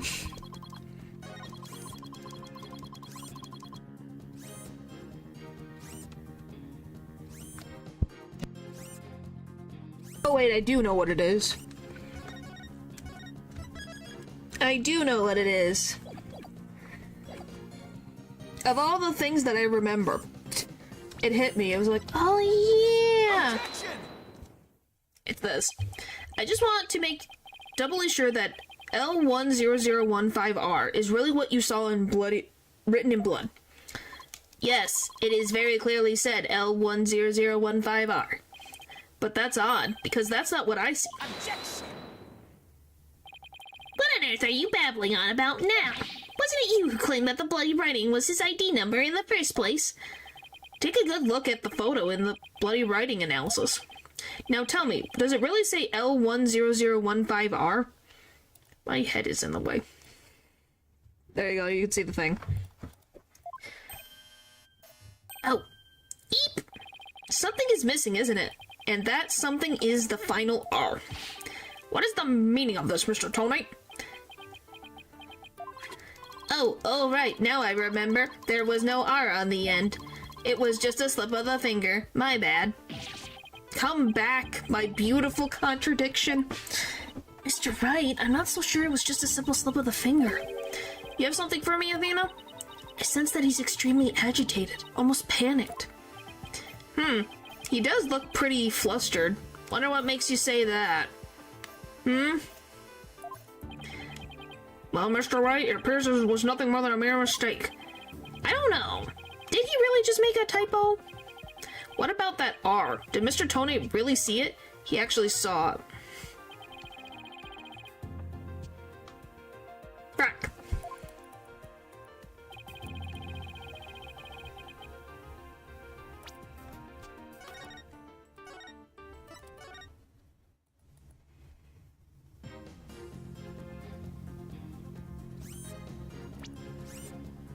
Let me fix that. It's the other one.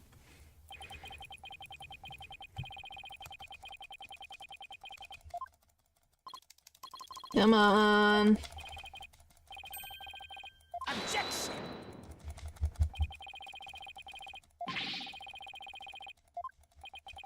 I know collecting doesn't make it faster, but sometimes you just hope.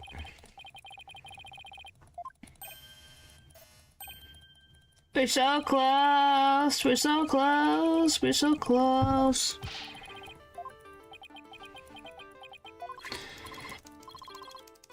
But yeah, I don't know, as a, like, I will say, I don't know if this is the strongest first case in the series. At least for me, I don't think so, but yeah, no. I think game 2? I think it's game 2.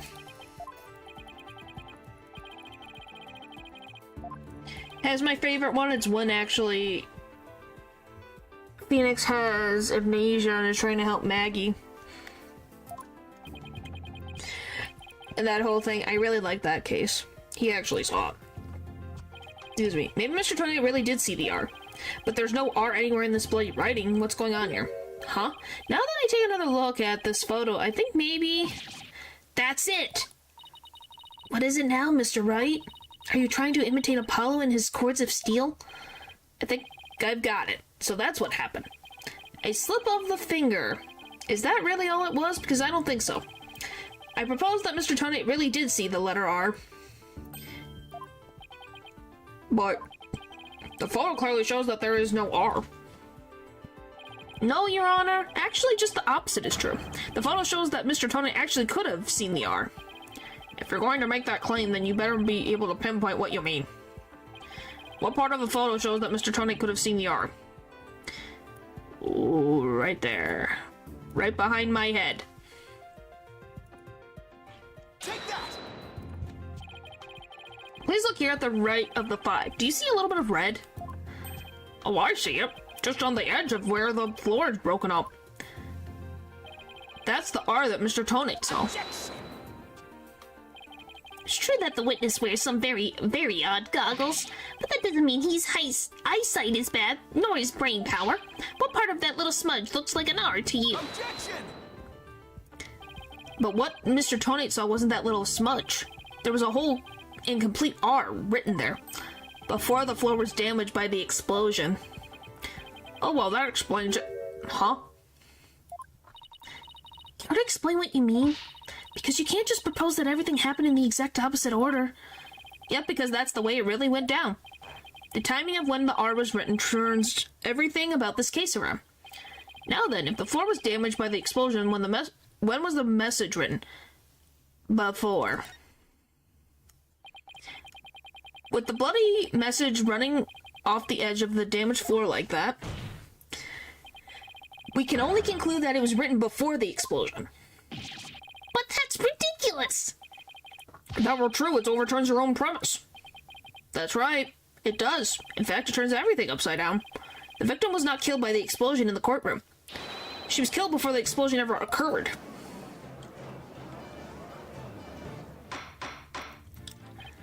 Order in the court. What kind of preposterous claim is that? Have you forgotten that the victim's body was found at the scene of the explosion? Objection! True, but consider this scenario. She was hit on the head and killed before the explosion, or even before the trial began. Her body was subsequently placed in the courtroom ruins after the bar explosion occurred. That way it could be made to look like she was the victim of a blast. What? It sounds like we have better look into what the victim was doing before the trial. Mr. Payne, did anyone see Detective Arm before the trial? Let's see. According to the police report... here it is. One person saw the victim before the trial. And that person was... Ted Toney. Wait, what?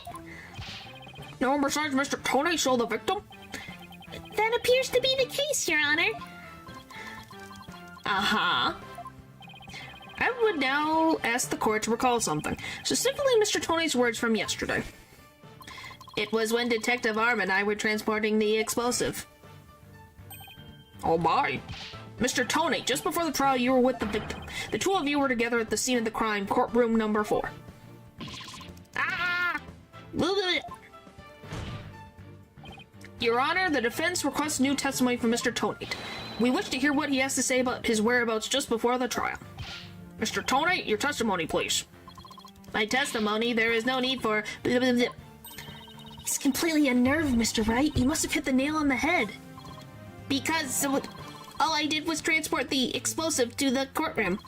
I already told you. That blasted thing. It was only in the courtroom with the victim because of our work. I swear I was only transporting the explosive there. Objection! You and the victim were alone together at the scene of the crime. In other words, you certainly had the opportunity to commit murder, did you not? Objection! Tisk tisk, do you always leave yourself so open to attacks, Mr. Wright? Yes, he does. What now, Mr. Payne? Yes, Mr. Toney may have had the opportunity to kill Detective Arm, but an important piece of your assertion is missing. What important piece? The murder weapon. What do you claim was used to kill the victim? Have you guys figured out? I'm very curious if you guys figured out what the murder weapon is. Obviously, it's not any of the debris in the court, but we have it. Mr. Payne has a point. Even if Mr. Toney had the chance without a weapon, we can't accuse him of the crime.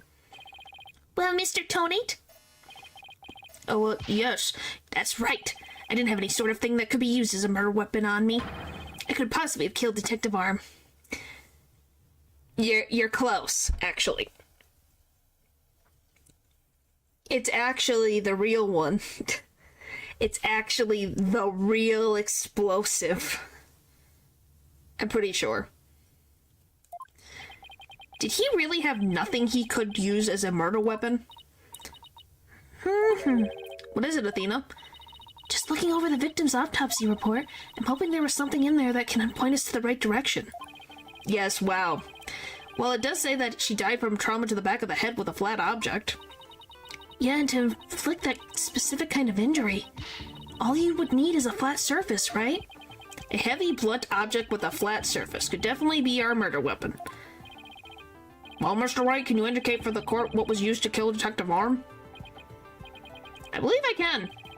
Believe being the key word here. Because remember, there's not a bunch of stuff in here. The other one was heavy. You can? Then please do so. What did Mr. Tony have that could have been used as the murder weapon? Take that! Mr. Tony, you say you didn't have anything that could be used as a weapon, but in fact, you had the perfect thing. What? What the devil are you talking about? You have this. That's the explosive. I thought we were trying to prove that the victim wasn't killed by the explosive blast. The blast? No. But I believe Candace Arm was killed by this explosive. Yeah, isn't that wild? He used the actual thing that could have just exploded. Because this is the blunt object that delivered the fatal blow to her head. Please recall the description of Detective Arm's head wound. Trauma to back of head caused by impact with a flat object. We assume this injury was sustained when her head hit the floor, but a blow from any flat side of the explosive would produce the exact same wound pattern.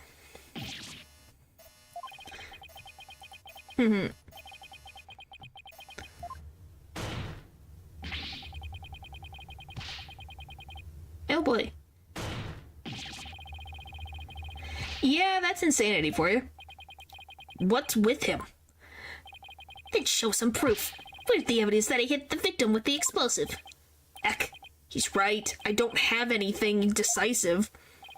Did you find any of the victim's blood on the explosive? That would be decisive proof. But too bad, the explosive is blown to bits. It's all gone now. Boom! Game over, yeah! Ugh. Mr. Wright, is there really nothing on the explosive in the photo? Arg, I don't see any blood or anything. Wait, the timer display's a little broken here. Maybe it broke when it made contact with Detective Arm's head. That's definitely a distinct possibility, but unless we find a fragment with the victim's blood on it, that's not going to count. Ugh, I guess you're right. By setting off the explosive, Tone managed to obliterate all the traces of the murder weapon. What in the world do I do now? At times like this, I've got to change gears and look at things in a different way. Instead of looking for the things he wasn't able to hide, I should be looking for a way to expose the things he did hide. Ted Tonate murdered Detective Arm before the trial started. Then he placed her body in the courtroom after the explosive went off, which means there was something he needed to keep hidden until then, and I think I just have the thing. The time to present the photo that shows exactly what Tonate had to hide.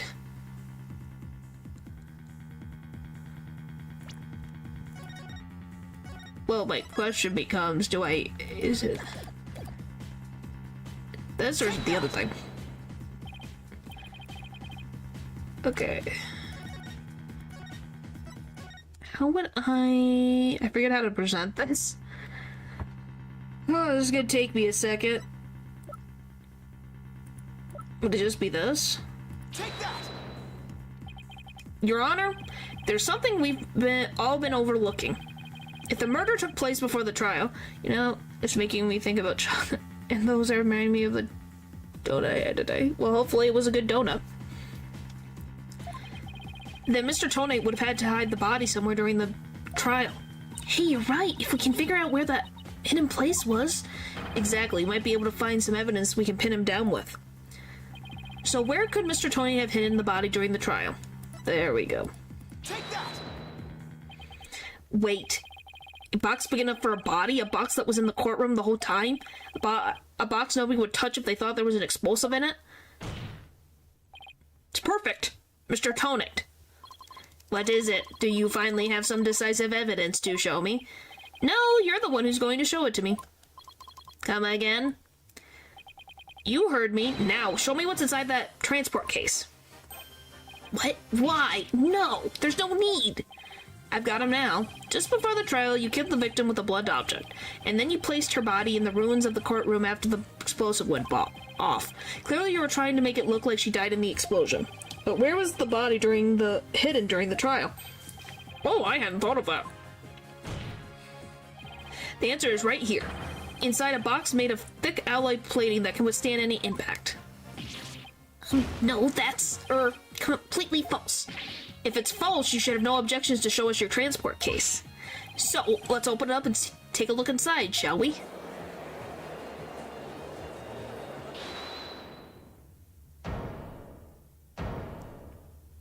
Haha, we won. Let's not. Not if you value your life. What's he up to now? Remain calm and listen carefully. This explosive will detonate in 5 minutes. What? Huh? I repeat, this HH-3000 will detonate in 5 minutes. What's going on? Your Honor, I recommend you adjourn this trial before this explosive goes off. Mr. Tony, are you threatening me? Hehehehe, I am the only one who can disable this explosive. If you do not want to die, your only option is to listen to me. But Mr. Tony, didn't you say that that's just a training model, a fake to practice on? I did, but I also lied. This is the real deal. This is the HH-3000. But the HH-3000 was used to blow up courtroom number 4, wasn't it? How did you know it was the real HH-3000 that blew up courtroom number 4? Huh? The explosive that blew up the courtroom was a different one that I made. What? Then what, are we to take that as a confession on your part? Take it as any way you would like. Just before the trial, I took the HH-3000 out of the stuffed animal and put my own explosive into it. That was the explosive that exploded and destroyed courtroom number 4. Mr. Tony, please be reasonable. Do you really expect us to believe a crazy story like that? The HH-3000 is so unique. I never had seen anything like it. It is so unique that I could not replicate the detonation mechanism, so I just had to have it. Which is illegal on so many freaking levels. Besides, did anyone look inside the stuffed animal during the trial?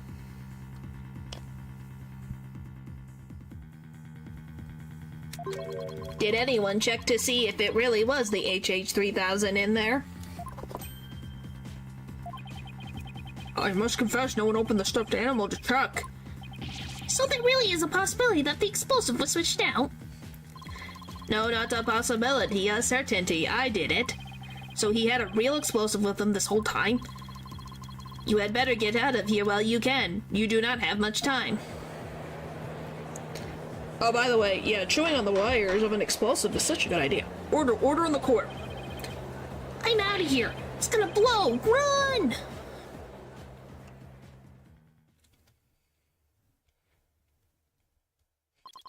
You four are still here? Well, well, aren't you brave?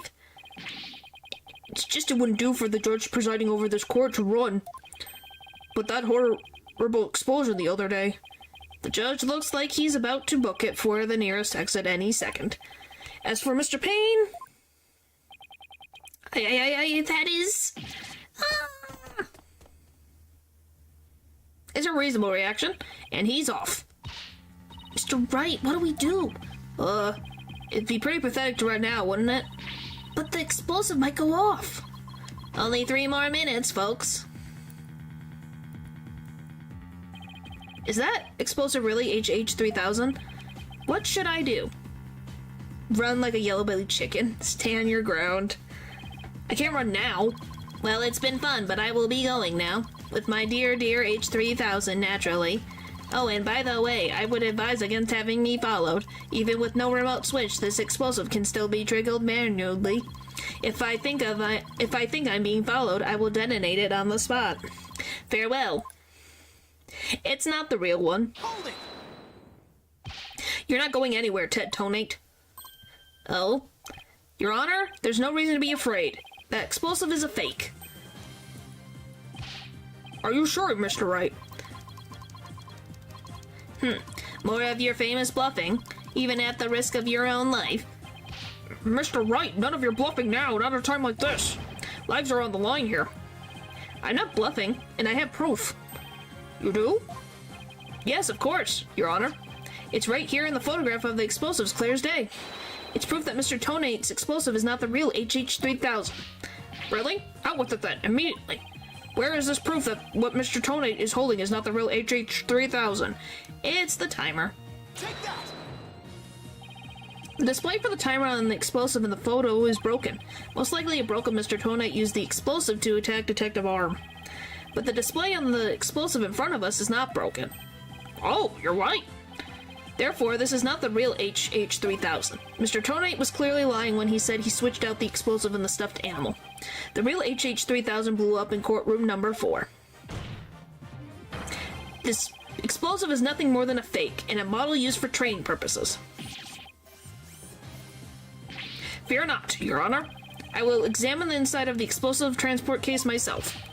Yes, please do that, Mr. Wright. No! Stop!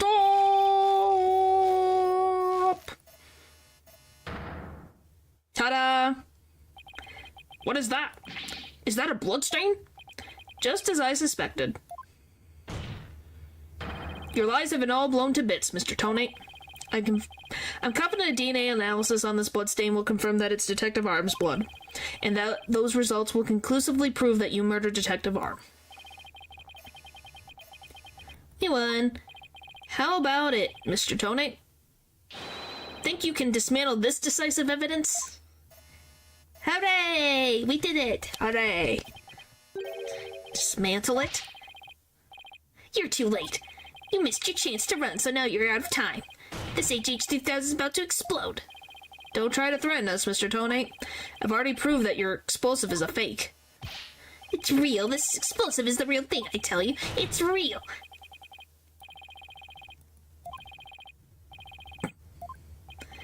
Mad explosive. Party of one. There's no time left. It's going to blow. I have to disarm it. I have to take it apart. I can dismantle anything. I can take apart evidence. I can take apart explosives. I can dismantle it all. Dismantle, dismantle, dismantle, dismantle, dismantle, dismantle, dismantle, dismantle, dismantle. Not gonna make it! One more thing left to do. Stop!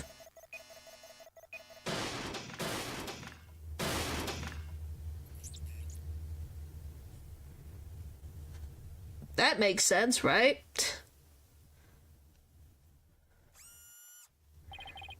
Made it.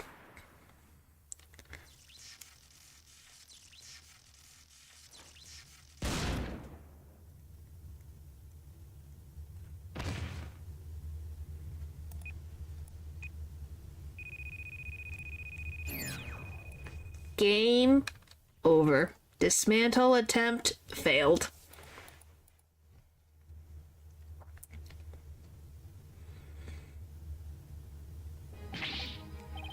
It's all over. My life has been blown to pieces. It's all because of that stupid woman's fault. I was selling the explosives I disarmed on the black market. When I tried to take this one, she just had to notice, didn't she? She confronted me in the courtroom. Confronted me in courtroom number 4 that day. That's why. That's why I had no choice. Before I knew what I was doing, I hit her. It was all her fault. When I was looking for a place to hide her body, she left a message in her own blood.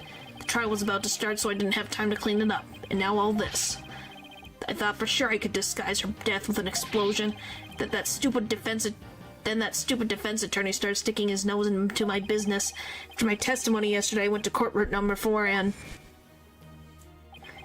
I found that kid was all up in my transport case. That's when I snuck up behind him and... bam! And when that idiot police arrested that little girl, I thought for sure I could pin it all on her. Why? Oh, why? So yeah. Ted Tony, you are hereby under arrest on suspicion of the courtroom explosive and the attack on Mr. Justice. Your innocence or guilt will be determined at a later trial. Now then, I see the members of the public have returned to the gallery. One person, however, seems to still be running far, far away. That be that as it may, I will now announce Miss Juniper Woods' verdict. Not guilty. Hooray!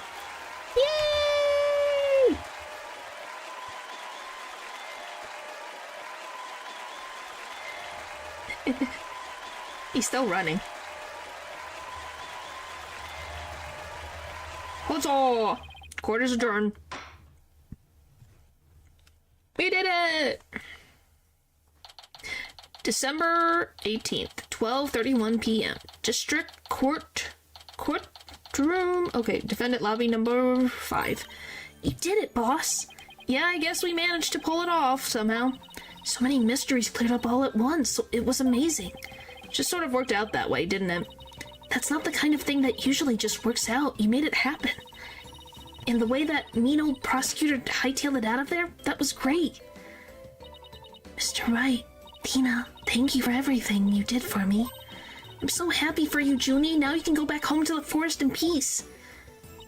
I hope the both of you will come and visit me there sometime. That would be nice. Thank you for the invitation.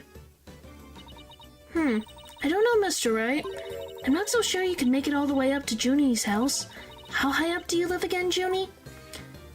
Around 3,000 feet, I think. What? That's no forest, that's a mountain. But you know, boss, there's something that still bothers me about the case. One little mystery never got around to solving. Oh, that? Yeah, I was wondering about that too. Is this the unsolved mystery you're thinking of? Take that! The remote switch, right? Yeah, I wonder where it disappeared to. Maybe Mr. Tony just got rid of it somewhere. Yeah, it's a pretty big thing to leave unsolved, though. Well, let's leave it up to the police to find. For now, we should be celebrating our not guilty verdict. Guess you're right. Hey, I know. Judy, shall we go report the good news? You know, to that certain someone? Okay. Huh? Her grandmother? No, silly, to Apollo. All right. Well, why don't you all go to the hospital together to see him? Great idea. I bet he's bored out of his mind. Okay. And so the courtroom explosive case came to a close, but the next trial was just over the horizon. There's never a dull moment with so many lawyers in the office, that's for sure. Apollo Justice, Athena Sykes, and me, Phoenix Wright. Between the three of us, there's no case we can't solve. When our powers combine, we are an unstoppable team. At least, that's what I believed.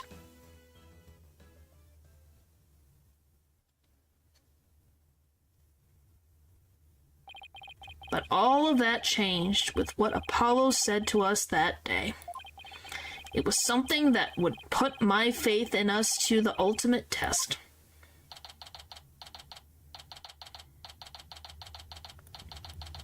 Right? Anything, agency?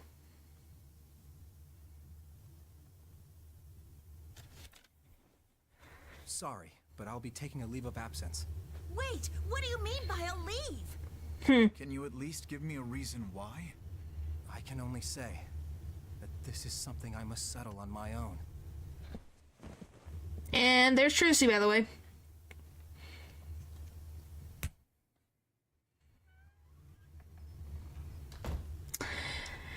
I don't know where he's going. I really don't. I don't know that. So we'll find that out together. In the future. Oh, why, Apollo? Why are you shutting us out?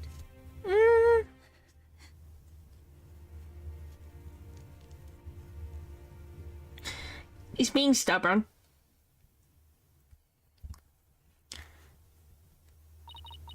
What happened to you, Apollo? Ever since you've put that jacket on, you've changed.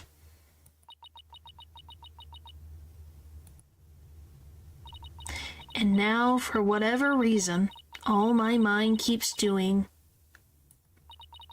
is returning to the day I first met you. We had tackled our first case together. He and I this past spring. And as we did, I came to know who he is and how he thinks. And if it was a very particular case, one in which the victim was killed by a mythical creature. Yeah, we're gonna be dealing with that. Whoop! Whoop! But yeah, there it is. So that was the first one. Alright, so we finished Apollo Justice, and we finished the first case, which was the tutorial, but yeah. So next time, we'll play case 2. So be excited for that. Okay? Alright. Thank you guys for watching the stream, and I'll see you guys next time.